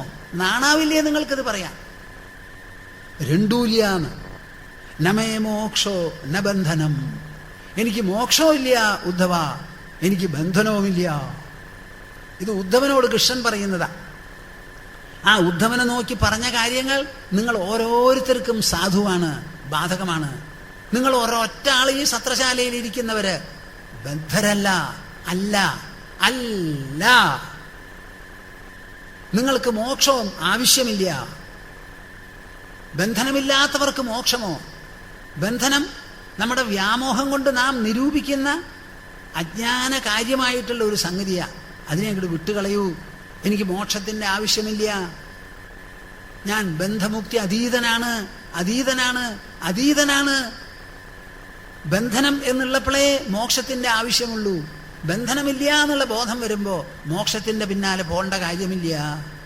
തുഷ്ടേച തത്ര കിമലഭ്യ അനന്താദ്യേ എന്ന് പ്രഹ്ലാദൻ പാടുന്നത് അവിടെയാണ്. തുഷ്ടേച തത്ര ആദ്യേ, ആ ആദിനാരായണൻ തുഷ്ടനായിരിക്കുമ്പോൾ കിം അത്ര അലഭ്യം, ഇവിടെ നമുക്ക് ലഭിക്കാത്തതോ കിട്ടാത്തതോ ആയിട്ട് എന്തുണ്ട് എന്തുണ്ട് എന്തുണ്ട് എന്നാ ചോദിക്കണേ. നമുക്ക് ഈ അറിവും ഈ വിവേകവും വന്നു കഴിഞ്ഞാൽ പിന്നെ നമ്മൾ ഒരൊറ്റെണ്ണത്തിന്റെ പിന്നാലെ പോണ്ട ആവശ്യമില്ല. ഒറ്റെണ്ണത്തിന്റെ പിന്നാലെ പോണ്ട. നിങ്ങളെല്ലാവരും സ്വച്ഛന്മാരാണ്, സ്വതന്ത്രന്മാരാണ്. നിങ്ങളുടെ പിന്നാലെ ലോകം നിഴല് പോലെ വരട്ടെ, ലോകത്തിന്റെ പിന്നാലെ നിങ്ങൾ പോകരുത്. നിങ്ങൾ ഒരൊറ്റ ആൾക്ക് അടിമയല്ല, ഇവിടെ അടിമയല്ല, അടിമയല്ല. നിങ്ങളുടെ ശരീരത്തിൽ കുടികൊള്ളുന്നത് ജീവനാണ്. ആ ജീവൻ ഈശ്വരാംശമാണ്. അഗ്നിയുടെ ഒരു പൊരിക്ക്, ഒരു തീപ്പൊരിക്ക് അഗ്നിയിൽ ഉള്ളത്ര പ്രകാശവും ഉണ്ടാവും, ചൂടുമുണ്ടാവും, വലിപ്പത്തിലേ മാറ്റമുള്ളൂ. നിങ്ങൾ ശരീരമല്ല, ജീവനാണ്. ആ ജീവൻ എന്ന് വരുമ്പോൾ ഈശ്വരൻ എങ്ങനെ പ്രപഞ്ചത്തിൽ സ്വച്ഛ സ്വതന്ത്രനായിരിക്കുന്നുവോ അതുപോലെ നിങ്ങൾ എല്ലാവരും നിങ്ങളുടെ വീടുകളിലും നിങ്ങളുടെ പ്രവർത്തന മണ്ഡലങ്ങളിലും സ്വച്ഛ സ്വതന്ത്രന്മാരാണ്. ഈ സത്യം മനസ്സിലാക്കൂ, മനസ്സിലാക്കൂ എന്ന കൃഷ്ണൻ പറയുന്നു. യോഗാസ്ത്രയോ മയാ പ്രോക്ത നൃണാം ശ്രേയോ വിധിസ്സയ ജ്ഞാനം കർമ്മജ ഭക്തിശ്ച നോപായോന്യോസ്തി കർഹിചിത് കുത്രചിത്. യോഗാസ്ത്രയോ മയാ പ്രോക്ത, ഇവിടെ അധ്യാത്മമായ ഉപദേശം നൽകുന്ന സമയത്ത് എല്ലാം കൂടി 3 യോഗങ്ങളാ കൃഷ്ണൻ അവതരിപ്പിക്കുന്നത്.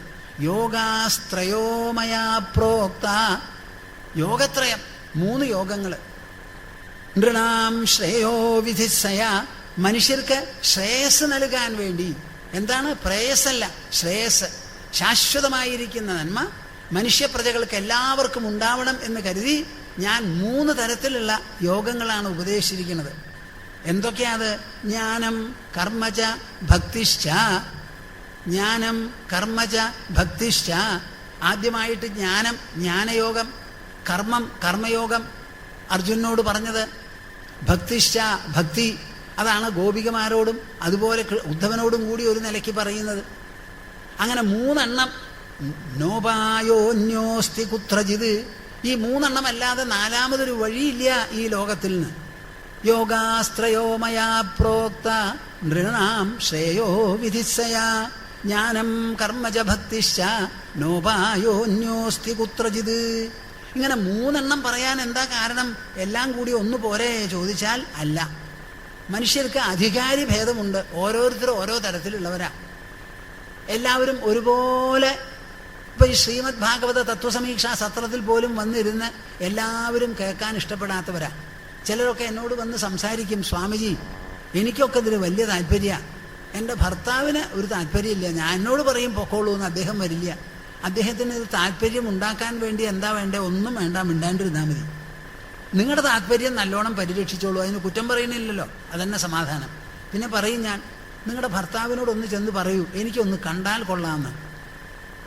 അപ്പം ഞാൻ ഒരാളോട് പറയാം എനിക്ക് അങ്ങനെ ഒന്ന് കണ്ടാൽ കൊള്ളാമെന്ന്. അപ്പം ആരെങ്കിലും ഇങ്ങനെ കണ്ടാൽ കൊള്ളാമെന്ന് പറഞ്ഞാൽ വരാതിരിക്കാൻ പറ്റുമോ? എന്താ നിങ്ങൾ പറയാതെ? എനിക്കൊന്ന് കണ്ടാൽ കൊള്ളാം, കാണുന്നതിൽ സന്തോഷമുണ്ട്, ഒന്ന് വരുമെന്ന് പറഞ്ഞാൽ തിരസ്കരിക്കുന്നത് ആർക്കെങ്കിലും ഔചിത്യമുള്ള കാര്യമാണോ? അപ്പം സ്വാമിജി പറഞ്ഞിട്ടുണ്ട് അദ്ദേഹത്തിനൊന്ന് കണ്ടാൽ കൊള്ളാമെന്ന്. അത് ഞാൻ പറഞ്ഞിട്ടല്ലേ, സ്വാമിജി തന്നെ പറയണതാണെന്ന് പറഞ്ഞ് മനസ്സിലാക്കി വരാൻ പറ്റുമോ എന്ന് ചോദിക്കൂ. മിക്കവാറും എല്ലാവരും കാണാൻ വരും. എനിക്കൊന്ന് കാണണമെന്നുണ്ട്, കാണുന്നതിൽ സന്തോഷമുണ്ട്. പലർക്കും ആരും കണ്ടാൽ പിടിക്കില്ലല്ലോ, അങ്ങനെയാണല്ലോ. ഞാൻ പറയാണ് സന്തോഷമുണ്ടെന്ന്, അപ്പോൾ വരാൻ എന്താ വിരോധം? നമ്മൾ മൂലം നമ്മളെ കാണുന്നത് വേറൊരാൾക്കൊരു സന്തോഷമാണെങ്കിൽ, ഞങ്ങളുടെ ആശ്രമത്തിൽ പലരും വന്ന് കാണാറുണ്ട്. ഞാൻ ചോദിക്കും, നിങ്ങളെല്ലാവരും എന്തിനാ അവിടെ വന്നത്? സ്വാമിജിയെ ഒന്ന് കാണാൻ. വളരെ സന്തോഷം, നിങ്ങളെ കാണുന്നതും എനിക്ക് സന്തോഷമാണ്. എന്തെങ്കിലും ഉണ്ടെങ്കിൽ പറയൂ, ഞാൻ എന്തെങ്കിലും പറയണമെങ്കിൽ പറയൂ എന്ന് പറയാറുണ്ട്. അപ്പം നമുക്ക് സന്തോഷമുള്ളൊരു കാര്യമാണ് അദ്ദേഹത്തിനെ കാണുന്നത്. അദ്ദേഹത്തിൻ്റെ ഭാര്യ വരുന്ന സമയത്ത് ഭർത്താവിനെ ഒന്ന് കാണണം എന്ന് തോന്നുന്നതിൽ അനൗചിത്യമൊന്നുമില്ലല്ലോ. അതുമാതിരി ഭർത്താവ് വരുമ്പോൾ നിങ്ങളുടെ ഭാര്യ ആരാ, അവരെ ഒന്ന് കണ്ടാൽ കൊള്ളാം, സാധാരണയാണല്ലോ.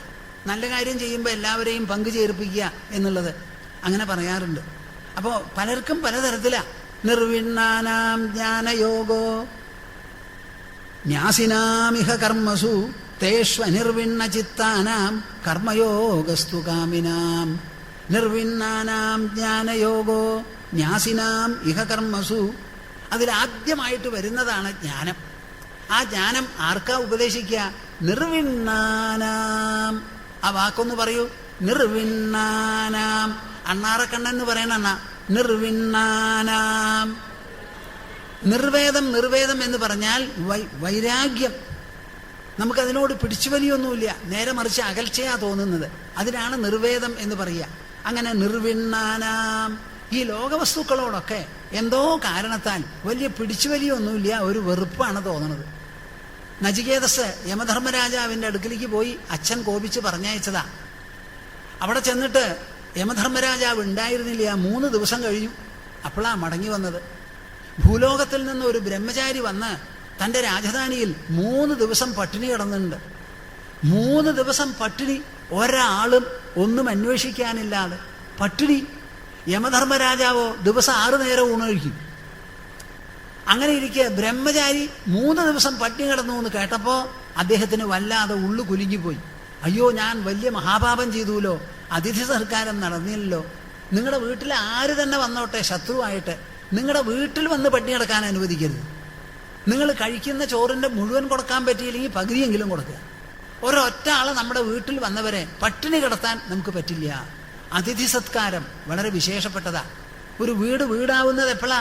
നിങ്ങളെല്ലാവരും തങ്ങളും പെങ്ങളും താമസിച്ചതുകൊണ്ട് വീടാവില്ല. ആ വീട്ടിലെ അതിഥികൾക്ക് നുഴയണം, വരണം എന്ന് തോന്നണം. അവർ വന്നാൽ നല്ല പോലെ നോക്കണം. പോകുമ്പോൾ രണ്ടാമതും തിരിച്ചു വരണം. നിങ്ങൾക്ക് ഉണ്ടെങ്കിൽ അവിടെ പൊക്കോളൂ കേട്ടോ, അവിടുത്തെ ഗൃഹിണി നല്ലോണം നോക്കുന്ന ആളാണ് എന്ന് പറയിപ്പിക്കാൻ പറ്റിയ തരത്തിൽ വേണം നിങ്ങൾ പോവാൻ. അപ്പോഴേ രണ്ടാമത്തെ ഉദ്ദേശം വീടിൻ്റെ നടന്നുള്ളൂ. മൂന്നാമത്തെ ഉദ്ദേശമോ, അവിടെ എപ്പോഴെങ്കിലും മഹാത്മാക്കളെ ആരെങ്കിലും വിളിക്കുക, അവരുടെ കാലൊന്ന് കഴുകുക. ഒന്നുമില്ലെങ്കിൽ ഉണങ്ങിയ പുല്ലെങ്കിലും അവരുടെ കാലിൽ വെച്ച് പൂജിക്കുക എന്നാണ് ഭാഗവതം പറയുന്നത്. അങ്ങനെ ചെയ്യുമ്പോഴേ നിങ്ങളുടെ വീട് പവിത്രമാകുന്നുള്ളൂ, മംഗളം സിദ്ധിക്കുന്നുള്ളൂ. അതിന് ഞാനും എൻ്റെ കുട്ടികളുമായി ഡൈനിങ് ഹാളിലിരുന്ന് നല്ലോണം തിന്നു, വേണ്ടാത്തതും തിന്നു, ഒക്കെ തിന്നു, ഇങ്ങനെ വീർപ്പിച്ചു. പൂളക്കായ പോലെയായി. വീടാവില്ല. വീടാവണം എന്നുണ്ടെങ്കിൽ അവിടെ ഈശ്വരൻ്റെ നാമങ്ങളോ കീർത്തനങ്ങളോ പൂജകളോ പ്രത്യേകിച്ചും സജ്ജനങ്ങളുടെ ആഗമനം വരൽ ആവശ്യമാണ്. ചമ്രം പെടിഞ്ഞങ്ങോട്ട് ഇരിക്കുക, നിമിചക്രവർത്തി ഇരുന്ന പോലെ. എന്നിട്ട് നല്ല വാക്ക് ഞങ്ങൾക്ക് നല്ലത് പറഞ്ഞു തരൂ 4 എണ്ണം എന്ന് പറഞ്ഞിരിക്കാൻ നിങ്ങൾക്ക് തോന്നണം. വേണ്ടപ്പെട്ടവരെ വിളിക്കുകയും ചെയ്യാം. ഞങ്ങൾ വിളിക്കണു, നിങ്ങളെല്ലാവരും കൂടി വരൂ, ഏകാദശിയാണെന്ന്, പൗർണമിയാണെന്ന്, നല്ല ദിവസമാണ്, ചാതുർമാസ്യത്തിൽപ്പെട്ട ദിവസങ്ങളാണ്, ഞങ്ങളൊരു സത്സംഗത്തിന് ഏർപ്പെടുത്തിയിട്ടുണ്ട്, എല്ലാവരും കൂടി വരൂ എന്ന് പറഞ്ഞ് വേണ്ടി വന്നാൽ ഒരു ഇൻവിറ്റേഷൻ അടിച്ച് എല്ലാവരെയും ക്ഷണിച്ചു കൊണ്ടുവന്ന് അവരെ എല്ലാവരെയും കേൾപ്പിച്ചതിന് ശേഷം പഴോ പലഹാരോ എന്തെങ്കിലും ഒന്ന് കൊടുക്കുന്നതിന് എനിക്ക് വിരോധമില്ല. അപ്പോഴേ നിങ്ങളുടെ വീടാവുള്ളൂ. അല്ലെങ്കിലോ നിങ്ങളുടെ വീട് ഏതാ? എലിപ്പൊത്ത്. എന്ത്? ഭാഗവതത്തിൻ്റെ ഭാഷയാ. ഇന്നത്തെ കാലത്ത് മൾട്ടി സ്റ്റോറീഡ് ബിൽഡിങ്സ് ആണല്ലോ. മരത്തിൽ എലി കയറി വലിയ പലത് പൊത്തുണ്ടാക്കും, അവിടെ നിന്നോ പാമ്പ് ചെന്നിരിക്കും. അപ്പം നിങ്ങളുടെ മേസന്മാരും ആശാരിമാരും കൂടി ഉണ്ടാക്കിയിട്ടുള്ള മരത്തിൻ്റെ മുകളിലുള്ള എലിപ്പത്ത് 23ാമത്തെ ഫ്ലോറിൽ നിങ്ങൾ ചെന്ന് കൂടിയിട്ടുണ്ട്. സത്യം എലിപ്പൊത്താന്നാ പറയണത്. ഇതാണ് ഈ ഭാഗവതം നഗ്നമായി ചിത്രീകരിക്കണമെന്ന് പറയുന്നത്. ധർമ്മപ്രോജ്ജിത കൈതവോത്ര പരമോ. അങ്ങനെ തൊലി ഉരിച്ചാണ് ഞങ്ങൾ പറയണത്. നിങ്ങൾ ലക്ഷക്കണക്കിന് പണം ചെലവ് ചെയ്തിട്ടുണ്ടാവാം ഒരു വീടുണ്ടാക്കാൻ. പക്ഷേ ഭാഗവതത്തിൻ്റെ ഭാഷയിൽ അത് മനുഷ്യവാസത്തിന് പറ്റിയതല്ല. അവിടെ വല്ല എലിയോ കുരങ്ങനോ വന്നിരുന്നോട്ടെ. മനുഷ്യൻ ഇരിക്കണമെങ്കിൽ അവിടെ ഭഗവൻ നാമങ്ങളും കീർത്തനങ്ങളും ഉണ്ടാവണം. അവിടെ ഭഗവത്ഗീത വായിക്കണം, കേൾക്കണം, ശ്രീമദ് ഭാഗവതം പാരായണം ചെയ്യണം, സ്തോത്രങ്ങളും ഗീതങ്ങളും ചൊല്ലണം, കുട്ടികളെ പഠിപ്പിക്കണം, ബന്ധുബാന്ധവന്മാരെ വിളിക്കണം. എനിക്ക് ദുബായിൽ നിന്ന് ഒരാളൊരു കുട്ടി എഴുതിയിരിക്കുക, സ്വാമിജി പലതും ചെയ്യുന്നുണ്ട്, എനിക്ക് സഹായിക്കണമെന്നുണ്ട്. ഞാൻ അടുത്ത തവണ വീട്ടിലേക്ക് വരാൻ പോകുമ്പോൾ എൻ്റെ മനസ്സിലൊരു ഉദ്ദേശമുണ്ട്. ഞങ്ങളുടെ വീട്ടിലൊരു സത്സംഗം നടത്താൻ പോവാ. ഞങ്ങൾക്ക് പല താവഴികളും കുടുംബക്കാരും ഉണ്ട്. അവരെ എല്ലാവരെയും വിളിച്ച് ഒരു സത്സംഗം നടത്താമെന്ന് ഞാൻ വിചാരിക്കുന്നു. സ്വാമിജിയുടെ അനുഗ്രഹം വേണമെന്ന്. ആ കുട്ടി നടത്തിയെന്ന് തോന്നുന്നു. നന്നായി. ഇനി ഞാൻ വരുമ്പോൾ ഒന്നും കൂടിയും വിപുലമായി നടത്തുന്നു എന്ന് കേൾക്കുന്നുണ്ടോ നിങ്ങൾ? അതും അമ്മയ്ക്ക് ജനിച്ച കുട്ടിയാണ് കൂട്ടരെ, നിങ്ങളെപ്പോലെയുള്ള ആളാ. ആ കുട്ടിയുടെ മനസ്സിൽ അതാ തോന്നിയത്. അപ്പം നിങ്ങളുടെ വീട് അലങ്കരിച്ച് TV ഉണ്ട്, ദർബാറുണ്ട്, ഹൂ ഒക്കെ ഉണ്ട് എന്ന് പറഞ്ഞിട്ട് ഒരു കാര്യമില്ല.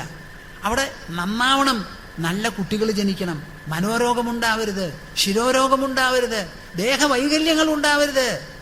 മിടുക്കന്മാരായി, മിടുക്കികളായി, സമാജത്തിന് മുഴുവൻ അഭിമതന്മാരായി ജീവിക്കാൻ പറ്റിയ സന്താനങ്ങളുടെ ഒരു പരമ്പര തന്നെ കാഴ്ചവെക്കണം നിങ്ങളുടെ വീട് എന്നുണ്ടെങ്കിൽ അതിന് എല്ലാറ്റിനും അധിപതിയായിരിക്കുന്ന ഈശ്വരനെ മാത്രം ഉറ്റുനോക്കിക്കോളൂ.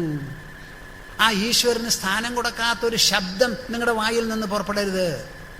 ഈശ്വരന് മുൻതൂക്കം കൊടുക്കാത്തതായ ഒരു ദിനചര്യ നിങ്ങൾക്ക് ഉണ്ടാവരുത്.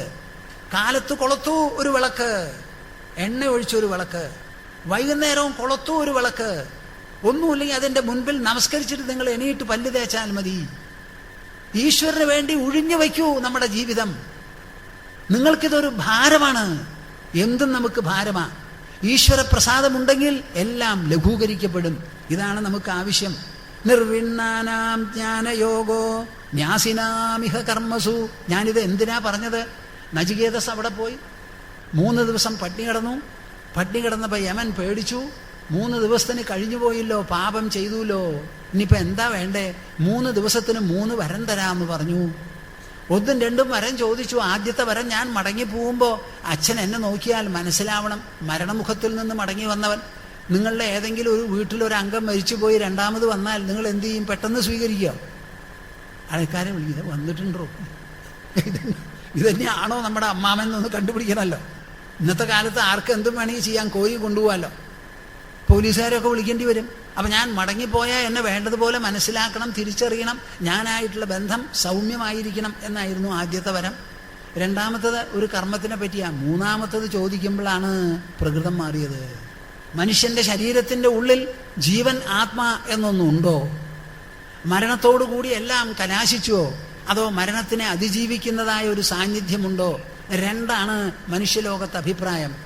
അങ്ങനെയാണല്ലോ കൊണ്ടുവരണത്. ഈ കൊണ്ടുവന്നവരെ മുഴുവൻ ഏത് കലവറയിലാ സൂക്ഷിച്ചിരിക്കുന്നത്? ആ കലവറ ഒന്ന് തുറന്ന് എനിക്ക് കാണിച്ചു തരൂ. കേൾക്കുന്നുണ്ടോ നിങ്ങൾ? യമധർമ്മരാജാവ് വട്ടം തിരിഞ്ഞുവപ്പാ. ഈ കൊച്ചുകുട്ടി ഇവിടെ വന്ന് ചോദിക്കുന്നത് എന്താ?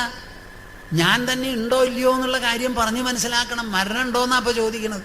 ആർക്കാണ് മരണം? ആത്മവിദ്യയാണ് ചോദിക്കുന്നതിൻ്റെ ഉള്ളിൽ കിടക്കുന്നത്. അപ്പൊ ചോദിച്ചപ്പോൾ ഈ ചോദ്യത്തിന് എങ്ങനെയാ മറുപടി പറയാ? യമനെപ്പോലും ഇല്ലാതെയാക്കി തീർക്കുന്ന ഒരു വിശേഷപ്പെട്ട ചോദ്യമാണിത്. അപ്പൊ യമൻ പലതരത്തിലും നിരുത്സാഹപ്പെടുത്താൻ വേണ്ടി, ഞാൻ ആന തരാം, കുതിര തരാം, ഒട്ടകം തരാം, ഡാൻസും പാട്ടും കൂത്തനുമുള്ളതായ സുന്ദരി രമണികളെ തരാം, ഇത് മാത്രം എന്നോട് ചോദിക്കരുതേ. ദേവന്മാർക്ക് പോലും സംശയമാണ്, ആർക്കും ഇതിലൊരു തീർപ്പുണ്ടാക്കാൻ പറ്റിയിട്ടില്ല. അതുകൊണ്ട് വേറെ എന്തെങ്കിലും ആവശ്യപ്പെട്ടോളൂ. കണ്ണെത്തിയാൽ എത്താത്തത്ര രാജ്യം ഞാൻ തരാം, ചക്രവർത്തിയാക്കി തീർക്കാം, ഒരു തരത്തിലുള്ള അല്ലലുണ്ടാവില്ല, 100 വയസ്സ് വരെ ജീവിക്കാം. നിങ്ങളാണെങ്കിൽ എന്ത് ചെയ്യും? യമൻ ഇങ്ങനെയൊക്കെ പറഞ്ഞപ്പോൾ നിങ്ങൾ എന്ത് ചെയ്യും? ഒരാളും മിണ്ടില്ല. അത് മേടിച്ചോളൂ. മാമോപരോക്ഷീ എന്നോട് ഇത് മാത്രം ചോദിക്കരുത് എന്നാ പറഞ്ഞത്. നചികേതസ് ആലോചിച്ചിട്ട് പറയാ, യമധർമ്മരാജാവേ, അങ്ങ് പറയുന്നു ഈ ചോദ്യം സ്വർഗത്തിലെ പോലും സംശയമുണ്ടാക്കി തീർക്കുന്നതാണ്, വാഗ്വാദങ്ങളുള്ളതാണ്. ഈശ്വര വിശ്വാസത്തിനെ പറ്റി നമ്മുടെ അസംബ്ലിയിൽ ഒരു പ്രമേയം പാസാക്കി. എന്ത്? ഈശ്വര വിശ്വാസം ഉണ്ടെന്ന് പ്രഖ്യാപിക്കേണ്ട ആവശ്യമില്ല എന്ന്. അപ്പം എല്ലാ സ്ഥലത്തും ഇതിൽ ഡിബേറ്റ് നടക്കുക. അങ്ങനെ ഡിബേറ്റ് നടക്കുമ്പോൾ അങ്ങ് ഇത്ര ഉറപ്പിച്ച് പറയുമ്പോൾ അങ്ങക്ക് ഇതിൻ്റെ കാര്യം അറിയാമെന്നല്ലേ മനസ്സിലാവുന്നത്. ദേവന്മാർക്ക് പോലും സംശയമാണെങ്കിൽ മനുഷ്യനായിരിക്കുന്ന ഞാൻ സംശയം തീർക്കും. അതുകൊണ്ട് എനിക്ക് ഇതേ വേണ്ടൂ, വേറെ ഒന്നും വേണ്ട. അങ്ങ് തരാം എന്ന് പറയുന്ന ആകർഷണ ദ്രവ്യങ്ങളുണ്ടല്ലോ, ആകർഷക ദ്രവ്യങ്ങൾ, സുന്ദരികളായാലും പാട്ടായാലും കൂത്തായാലും ആനയായാലും കുതിരയായാലും രാജ്യമായാലും സമ്പദ് സമൃദ്ധിയായാലും ഇതൊന്നും എനിക്ക് വേണ്ട. സർവേന്ദ്രിയാണാം ജരയന്തി തേജഃ. ശ്രദ്ധിക്കുന്നുണ്ടോ? എത്രത്തോളം അനുഭവിക്കുന്നുവോ അത്രത്തോളം ഇന്ദ്രിയങ്ങളുടെ തേജസ് കുറയുകയാണ് ചെയ്യുന്നത്. ഇന്ദ്രിയ ബലത്തെ കാർന്ന് തിന്നുന്നതാണ് ലോകത്തിലുള്ള സുഖഭോഗങ്ങൾ മുഴുവനും. അതുകൊണ്ട് ഈ നചികേതസ്സിന് അത് വേണ്ടേ.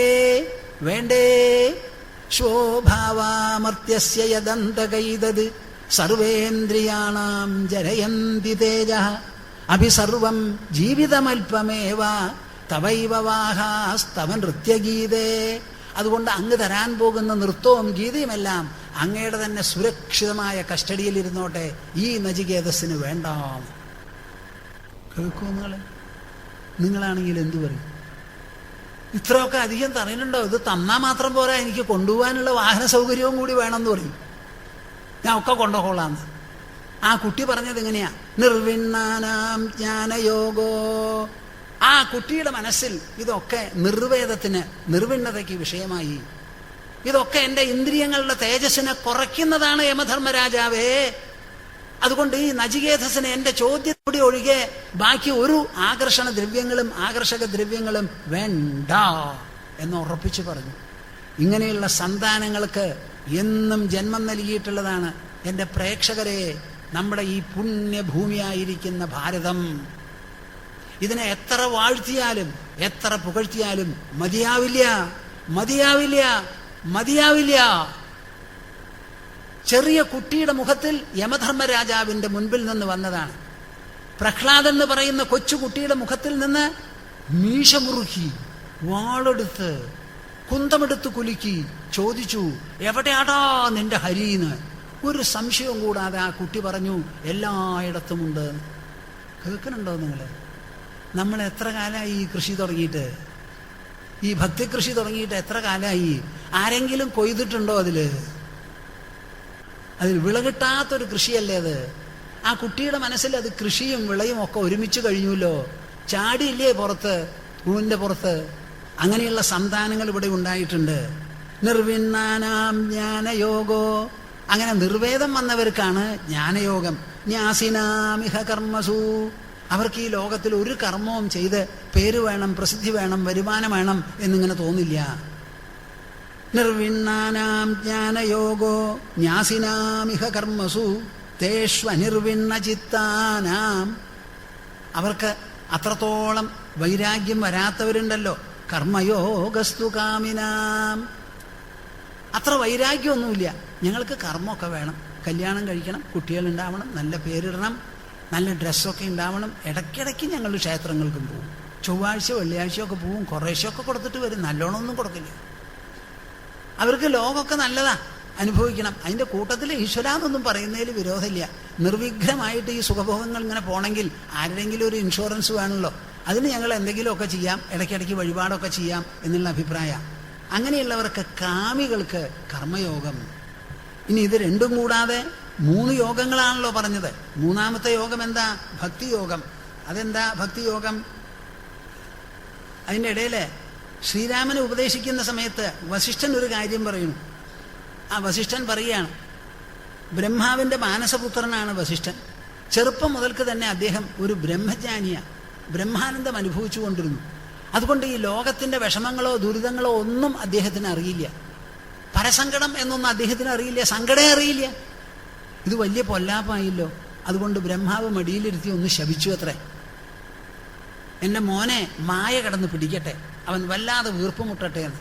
മായ അങ്ങോട്ട് പിടിച്ചതോടുകൂടി വസിഷ്ഠന് വീർപ്പുമുട്ടായി. അപ്പം ആ വീർപ്പുമുട്ട് തീരാൻ വേണ്ടി അച്ഛൻ എന്നെ തത്വോപദേശം ചെയ്തു. അങ്ങനെ എൻ്റെ വീർപ്പുമുട്ടിയപ്പോൾ മാറിയപ്പോൾ പറയുകയാണ്, ലോകത്തിലുള്ളവർ നിന്നെപ്പോലെ ധാരാളം വീർപ്പുമുട്ടുന്നവരാണ്. അവർക്കൊക്കെ നീ കർമ്മകാണ്ഡം ഉപദേശിക്കുക, വൈരാഗ്യമുള്ളവർക്കോ ജ്ഞാനകാണ്ഡം ഉപദേശിക്കുക. ദശരഥൻ ഒരു കാലത്ത് പുത്രനില്ലാതെ സിംഹാസനത്തിലിരിക്കാൻ ആളില്ലല്ലോ എന്ന് വിചാരിച്ച് എങ്ങനെയായാലും ഒരു സന്താനം കൂടിയേ തീരുള്ളൂ, അതുകൊണ്ട് ഞാനൊരു അശ്വമേധയാഗം നടത്താൻ പോണു, ശരിയാണോ വസിഷ്ഠ മഹർഷി ചോദിച്ചപ്പോൾ വളരെ ശരിയാണ്. മനുഷ്യഹസ്തങ്ങൾ പരാജയപ്പെടുന്ന സമയത്താണ് അദൃശ്യമായിരിക്കുന്ന ഈശ്വര ഹസ്തങ്ങളിലേക്ക് നാം ഉറ്റുനോക്കുന്നത്. ഈ പ്രപഞ്ചം നാം ഉണ്ടാക്കിയതല്ല. നമ്മുടെ മനസ്സിൻ്റെ നിർമ്മാതാവ് നമ്മളല്ല. നമ്മുടെ ശരീരത്തിനെ രചിച്ചത് നമ്മളല്ല. ഭൂമിയെയും രചിച്ചത് നമ്മളല്ല. ഇതിൻ്റെ എല്ലാറ്റിൻ്റെയും പിന്നാലെയിൽ ഒരു മായാവി കിടന്ന് കളിക്കുന്നുണ്ട്. ആ മായാവിയുടെ അദൃശ്യ ഹസ്തങ്ങളിലേക്ക് ഉറ്റുനോക്കുന്നതിൽ ഒരു തെറ്റുമില്ല, അത് ആവശ്യമാണ്. അതുകൊണ്ട് ഞാൻ തന്നെ അശ്വമേധയാഗം കഴിപ്പിക്കാം എന്ന് പറഞ്ഞ് അശ്വമേധയാഗവും പുത്രകാമേഷ്ടിയും രണ്ടും നടത്തിയതിന് ശേഷം ഒരു മകന് പകരം 4 പുത്രന്മാരുണ്ടായി. അവിടെ ഉപദേശിച്ചത് കർമ്മമാണ്. കാമം പൂരിപ്പിക്കാൻ വേണ്ടിയിട്ടാണ്, പൂർത്തിയാക്കാൻ വേണ്ടിയിട്ടാണ് ഉപദേശിച്ചത്. അതേ ദശരഥൻ്റെ മകന് കേൾക്കണുണ്ടോ നിങ്ങൾ? ഭാവനാശക്തി ഉണ്ടോ നിങ്ങൾക്ക്? അതേ ദശരഥൻ്റെ മകൻ 16 വയസ്സുള്ള സമയത്താണ് തീർത്ഥാടനം കഴിച്ച് മടങ്ങി വന്നപ്പോൾ അത്യന്തം വൈരാഗ്യത്തോടുകൂടി, ഞാൻ അയോധ്യയിൽ സമ്പദ് സമൃദ്ധിയുടെ ഇടയിൽ കിടന്ന് വളർന്നവനാണ്, ഇവിടെ പഞ്ഞം കണ്ടിട്ടില്ല, പാറളം കണ്ടിട്ടില്ല ഞാൻ. അങ്ങനെ ധാരാളം സുഖസമൃദ്ധിയോട് കൂടിയിരുന്ന ഞാൻ അയോധ്യയിൽ നിന്ന് ആദ്യമായി തീർത്ഥയാത്ര എന്നുള്ള പേരിൽ പുറത്തേക്ക് പോയി. എല്ലാ ദിക്കിലും ചെന്ന് മനുഷ്യരുടെ പെരുമാറ്റം, അവർ അനുഭവിക്കുന്ന സ്ഥിതികളും ഗതികളും പഞ്ഞവും പാറളവും എല്ലാം കണ്ട് മനസ്സിന് വല്ലാത്ത വിഷാദം തോന്നി. എന്നിട്ട് മടങ്ങി വന്ന് കുളിക്കില്ല, ഊക്ക് കഴിക്കില്ല, ദാനം ചെയ്യില്ല, അച്ഛനമ്മമാരെ പോയി കണ്ട് നമസ്കരിക്കില്ല. എല്ലാം കൂടി ഒരു വിഷണ്ണ ഭാവത്തിൽ ഇരുന്നപ്പോഴാണ് അച്ഛനമ്മമാർക്കൊന്നും ചെയ്യാൻ പറ്റില്ല എന്ന് കണ്ട് വസിഷ്ഠർ ഈ വർത്തമാനം അറിഞ്ഞപ്പോൾ ദശരഥന്റെ പുത്രനെ വിളിച്ച്, എന്താ എൻ്റെ പൊന്നു മോനെ രാമ, നിന്റെ മനസ്സിലുള്ള വിഷമം ഒന്ന് പറഞ്ഞു തരൂ. ഇത് നിങ്ങൾക്കാർക്കും ചികിത്സിക്കാനുള്ളതല്ല, മാറ്റാനുള്ളതല്ല. ഇതിൻ്റെ ഉടമസ്ഥന്മാർ ഞങ്ങളാണ്, അവൻ പറയട്ടെ എന്ന് പറഞ്ഞ് രാമനോട് ചോദിച്ചപ്പോഴോ രാമൻ മറുപടി പറഞ്ഞു. ദീർഘമായിരിക്കുന്ന മറുപടിയാണ് യോഗവാസിഷ്ഠ രാമായണത്തിൽ. ജഗദ്ദോഷ പ്രകാശം വൈരാഗ്യ പ്രകരണം എന്നുള്ള പേരിൽ 10,000 ശ്ലോകങ്ങളുണ്ട് അതിൽ. ഞാനിപ്പോൾ യോഗവാസിഷ്ടം എന്നങ്ങോട്ട് പറഞ്ഞാൽ എൻ്റെ മനസ്സിൽ പല ശ്ലോകങ്ങളും വരും. ഞാനിതിപ്പോൾ പറയാൻ പുറപ്പെട്ടാൽ നീണ്ടുപോകും. അതൊക്കെ പറഞ്ഞതിന് ശേഷം ശ്രീരാമൻ ചോദിക്കുകയായിരുന്നു. എന്താ ചോദിച്ചത്? എൻ്റെ മനസ്സിലുള്ള വിഷമം മുഴുവനും ഞാൻ മഹർഷേ അങ്ങയുടെ മുൻപിൽ പറഞ്ഞു. ഈ വിഷമങ്ങൾ പൂർവ്വകാലത്ത് വല്ലവർക്കും ഉണ്ടായിട്ടുണ്ടോ? ഉണ്ടായിട്ടുണ്ടെങ്കിൽ അതിനവർ പരിഹാരം കണ്ടുപിടിച്ചുവോ? ആ പരിഹാരം അങ്ങയ്ക്ക് അറിയാമോ? അതെനിക്ക് പറഞ്ഞു തരുമോ? തന്നാൽ എനിക്ക് മനസ്സിലാകുമോ? മനസ്സിലാക്കിയാൽ എനിക്ക് പ്രയോഗിക്കാൻ പറ്റുമോ? പ്രയോഗിച്ച് ഞാൻ സഫലനാകുമോ? സാഫല്യം വരുമോ? ഈ ചോദ്യത്തിൽ ഏതെങ്കിലും ഒന്നിന് മറുപടി ഇല്ല എന്നാണെങ്കിൽ ശ്രീരാമൻ പറയാണ്, നഭോക്ഷ്യേന പിബാമ്യംബൂ. കേൾക്കുന്നുണ്ടോ പ്രേക്ഷകരെ നിങ്ങള്? നഭോക്ഷ്യേ, ഞാൻ ഊണ് കഴിക്കില്ല. ന പിബാമ്യംബൂ, ഞാൻ വെള്ളം കുടിക്കില്ല. നാദഃ പരിദധേംബരം, വസ്ത്രം ധരിക്കില്ല രാജകുമാരന് അനുസൃതമായി. കരോമിനാഹം വ്യാപാരം, രാജകുമാരന് ചേർന്ന് പഠിക്കുള്ള ഒരു പ്രവൃത്തിയും ഞാൻ ഇവിടെ ചെയ്യാൻ പോകുന്നില്ല. കരോമിനാഹം വ്യാപാരം സ്നാനദാനാശനാദികം, കുളിക്കൂല, ഭക്ഷണം കഴിക്കൂല. ചിത്രത്തിൽ എഴുതിയ രാമനെ പോലെ ഇരുന്ന് മരണം എന്ന് വരും എന്നിങ്ങനെ പ്രതീക്ഷിച്ച് കണ്ണടച്ചിരിക്കുകയുള്ളൂ. ഈ രാമനെക്കുറിച്ച് നിങ്ങൾ എന്തു പറയണം? അദ്ദേഹം കാമിയോ അതോ വൈരാഗിയോ? അങ്ങനെ വൈരാഗ്യമുള്ളവർക്കാണ് ജ്ഞാനം ഉപദേശിക്കുന്നത്. 32,000 ശ്ലോകങ്ങളുള്ള യോഗവാസിഷ്ഠ രാമായണം ശ്രീരാമൻ ഉപദേശിച്ചതാണ്. അതിൻ്റെ നിർവ്വാണ പ്രകരണമാണ് ഭൂമാനന്ദ സ്വാമിജി എഴുതിക്കൊണ്ടിരിക്കുന്നത്. സയൻസ് ഓഫ് ഇന്നർ റിഡംഷൻ എന്നുള്ള പേരിൽ വിചാരസേതു എന്ന ഞങ്ങളുടെ ഇംഗ്ലീഷ് മാസിക ഏതാണ്ട് 50 കൊല്ലായി. വിചാരസരണിയിൽ ഭഗവത്ഗീത ഞാൻ എഴുതി അവസാനിപ്പിച്ചതിൻ്റെ തർജ്ജമ ഞാൻ തന്നെയാണ് എഴുതിക്കൊണ്ടിരിക്കുന്നത്. ഭഗവത്ഗീതയ്ക്ക് ഭഗവത്ഗീതയിലെ അടിസ്ഥാന തത്വങ്ങൾ എന്നുള്ള പരമ്പര ആ യോഗവാസിഷ്ഠ രാമായണത്തിലുള്ളതാ. അങ്ങനെയുള്ള നിർവിണ്ണാനാം ജ്ഞാനയോഗോ ജ്ഞാസിനാമിഹ കർമ്മസു തേഷ്വനിർവിണ്ണ ചിത്താനാം. ഇനി അതിൻ്റെ ഇടയിൽ വൈരാഗ്യമൊന്നുമില്ല, അവർക്ക് ആശയമുണ്ട് ലോകത്തിൽ നിന്ന് വന്നാൽ അവർക്കാണ് ഈ കർമ്മയോഗം. ഇനി ഭക്തിയോഗം ആർക്കുള്ളതാ? യദൃച്ഛയാമത്കഥാദൗ ജാതശ്രദ്ധസ്തു യഃ പുമാൻ ന നിർവിണ്ണോ നാദിസത്തോ ഭക്തിയോഗോസ്യ സിദ്ധിദഃ. നിങ്ങൾ കേൾക്കുന്നുണ്ടോ? യദൃച്ഛയാമത്കഥാദൗ, യദൃച്ഛയ ഭഗവത് കഥകൾ നടക്കുന്നിടത്തേക്ക് ഒരു ദിവസം പോകാൻ തോന്നി. ഞങ്ങളുടെ ആശ്രമത്തിൽ നടരാജൻ എന്ന് പറഞ്ഞ ഒരാള്, ഒരു സ്ട്രക്ചറൽ എഞ്ചിനീയർ, ഡോക്ടറേറ്റ് ഒക്കെ ഉള്ള ആളാണ്. അദ്ദേഹം മദ്രാസിൽ, ചെന്നൈയിലാണ്. അദ്ദേഹം എന്നോട് പറഞ്ഞത്, അന്ന് ഇവിടെ വന്നിട്ടുണ്ടാവും എന്ന് തോന്നുന്നു, നിങ്ങൾക്ക് കാണാം, നല്ല പൊക്കമുള്ള ഒരാൾ. ഞാൻ പറഞ്ഞതിൽ എന്തെങ്കിലും തെറ്റുണ്ടെങ്കിൽ ചോദിച്ച് മനസ്സിലാക്കിക്കോളൂ, തിരുത്തും. ഒരു ദിവസം ആഫീസിലേക്ക് പോയി എന്തോ സ്ട്രൈക്കോ എന്തോ തടസ്സം വന്നു അത്ര. തിരിച്ചു വരുന്ന സമയത്ത് ഒരു തത്വപ്രവചനം നടക്കണു ഒരു സ്വാമിയുടെ അടുത്ത്, സ്വാമിയുടെ. അപ്പം എതിർച്ചയാ അവിടെ ചെന്നു. കേട്ടപ്പോൾ ഇത് നല്ലതാന്ന് തോന്നി. അന്ന് തുടങ്ങിയതാ അധ്യാത്മ താല്പര്യം. അദ്ദേഹത്തിൻ്റെ ജോലിയിലിരിക്കണം, കുടുംബമുണ്ട്, കുട്ടികളുണ്ട്, എല്ലാം ഉണ്ട്. അതിൻ്റെ ഇടയിൽ ഒരു ദിവസം എതിർച്ചയാ കിട്ടിയതാണ് ഈ ഒരു തുറപ്പ്, ഒരു തുറസ്. ഒരു പ്രസംഗ പരമ്പര നടക്കണു അവിടെ ചെന്നങ്ങോട്ട് നിന്നു. അതുമാതിരി ഈ സത്രശാലയിൽ ആദ്യമായി വന്നവർ ഇന്ന് ചിലരെങ്കിലൂടെ ഉണ്ടാവും. ഈ നൈമിഷാരണ്യം ഇത്ര രമണീയമായ ഒരു സത്രശാലയിൽ അനേകം ആൾക്കാർ ദത്തശ്രദ്ധരായിരുന്ന് സ്വാമിജിമാരും അല്ലാത്തവരും പറയുന്ന ആ തത്വപ്രവചനങ്ങൾ കേൾക്കുന്നുണ്ടല്ലോ, എന്താണിതിൻ്റെ പിന്നിൽ? നമുക്കും ഒന്ന് പോവാം. 4 ആൾ ഓടുമ്പോൾ കൂടെ ഓടുക എന്നൊരു സമ്പ്രദായമുണ്ട്. അങ്ങനെ ഓടി ഇവിടെ വന്നിരുന്നപ്പോൾ ഒരു ദിവസം കേട്ടു, ഇത് കൊള്ളാമെന്ന് തോന്നുന്നുണ്ടല്ലോ. 2ാമത്തെ ദിവസവും പോയി. അങ്ങനെയുള്ള ചില ആൾക്കാരുണ്ട്. യദൃച്ഛയാമത്കഥാദൗ ജാതശ്രദ്ധസ്തു യഃ പുമാൻ ന നിർവിണ്ണോ നാതിസക്തോ ഭക്തിയോഗോസ്യ സിദ്ധിദഃ. അവർക്കാണ് ഭക്തിയോഗം. പരീക്ഷത്തിന് ഉപദേശിച്ചത് മുഴുവൻ ജ്ഞാനമാണ്, ഉദ്ധവന് ഉപദേശിച്ചത് മുഴുവൻ ജ്ഞാനമാണ്. എന്നാലോ അർജുനൻ ഉപദേശിച്ചതോ കർമ്മമാണ്. തസ്മാത് യുദ്ധസ്വ ഭാരത, അതുകൊണ്ട് യുദ്ധം ചെയ്യൂന്ന്. ശ്രീരാമൻ ഉപദേശിച്ചതോ ആ വൈരാഗ്യം തീർക്കാൻ വേണ്ടി. ഉപദേശം എല്ലാം കൂടി 18 ദിവസമായിരുന്നു. 8-9 ദിവസം ആകുമ്പോഴേക്കും, കേൾക്കുന്നുണ്ടോ നിങ്ങൾ? 8-9 ദിവസം കാലത്ത് 8 മണിക്ക് തുടങ്ങും, വൈകുന്നേരം 5:45 6 മണി വരെ സന്ധ്യാവന്ദനത്തിന് പിരിയുന്നത് വരെ ആയിരുന്നു സംസാരം.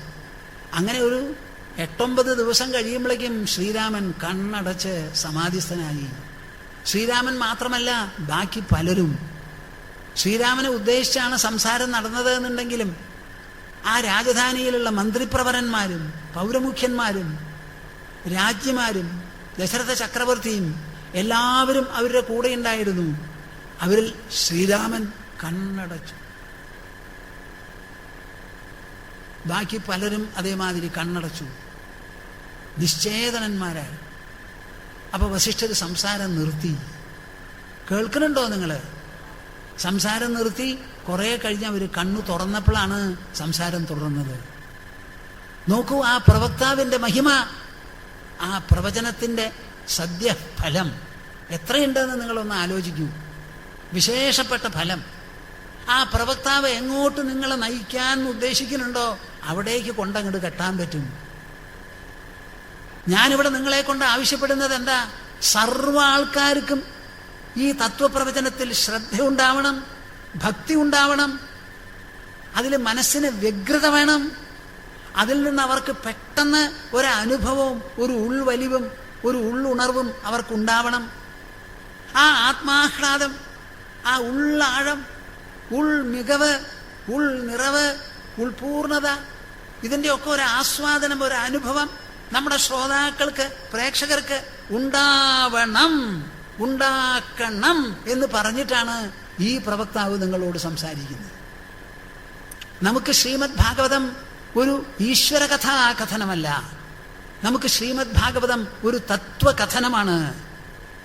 അവനവന്റെ മനസ്സിനെയും അവനവന്റെ ബുദ്ധിയെയും അതിനെല്ലാറ്റിനും സാക്ഷിയായിരിക്കുന്ന ആ നിത്യചൈതന്യ സ്വരൂപം ആത്മാവിനെയും കുറിച്ചുള്ള ഒരു വെളിച്ചം, ഒരു കാഴ്ചപ്പാട്, അതിൻ്റെ ഒരു കിരണമെങ്കിലും ഒരു ബിന്ദുവെങ്കിലും നിങ്ങൾക്ക് എല്ലാവർക്കും ഈ സത്രശാലയിൽ ഉണ്ടാവണം, ഈ ശ്രോത സദസ്സിൽ തന്നെ അനുഭവപ്പെടണം എന്ന് പറഞ്ഞ് ഉറപ്പിച്ച് തറപ്പിച്ചാണ് ഞാൻ നിങ്ങളോട് സംസാരിക്കുന്നത്. ആ വസിഷ്ഠരുടെ സംസാരം എത്ര ഫലവത്തായി എന്നുള്ളത് നിങ്ങൾ നോക്കൂ. എല്ലാവരും പലരും കണ്ണടച്ച്, അങ്ങനെയുള്ളവർക്കാണ് ഈ വൈരാഗ്യമുള്ള ആ ഭാഗം പറഞ്ഞു കൊടുക്കുക. ബാക്കിയുള്ളവർക്കൊക്കെ ഭക്തിയാണ്. തൽക്കാലം നമുക്ക് നിർത്താം. ഈ യോഗവാസിഷ്ഠത്തിൽ തന്നെ വസിഷ്ഠ മഹർഷി പറഞ്ഞൊരു ശ്ലോകമുണ്ട്, ഞാൻ ഇടയ്ക്കിടയ്ക്കൊക്കെ പറയാറുണ്ട്. ഈ സ്വാമിജി ഇത്രത്തോളം നിങ്ങൾക്ക് ധൂംധാമത്തോടുകൂടി ഊർജ്ജസ്വലതയോടുകൂടി സംസാരിക്കുന്നുണ്ടെങ്കിലും നിങ്ങൾ മനസ്സിലാക്കിക്കോളൂ, ഈ കൊച്ചു സ്വാമിജിയുടെ ഉള്ളിൽ വട്ടപൂജ്യമാണ്. എന്ത്?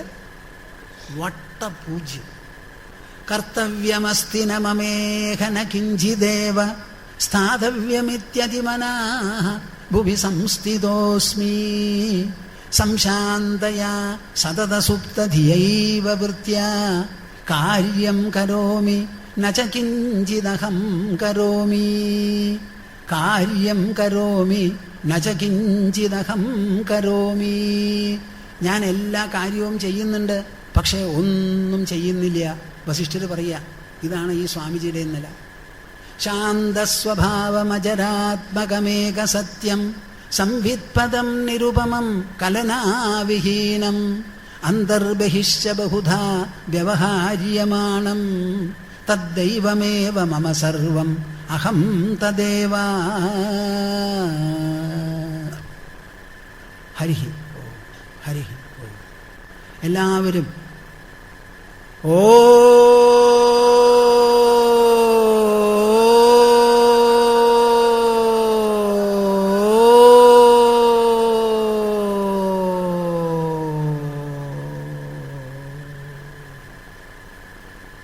ഹരി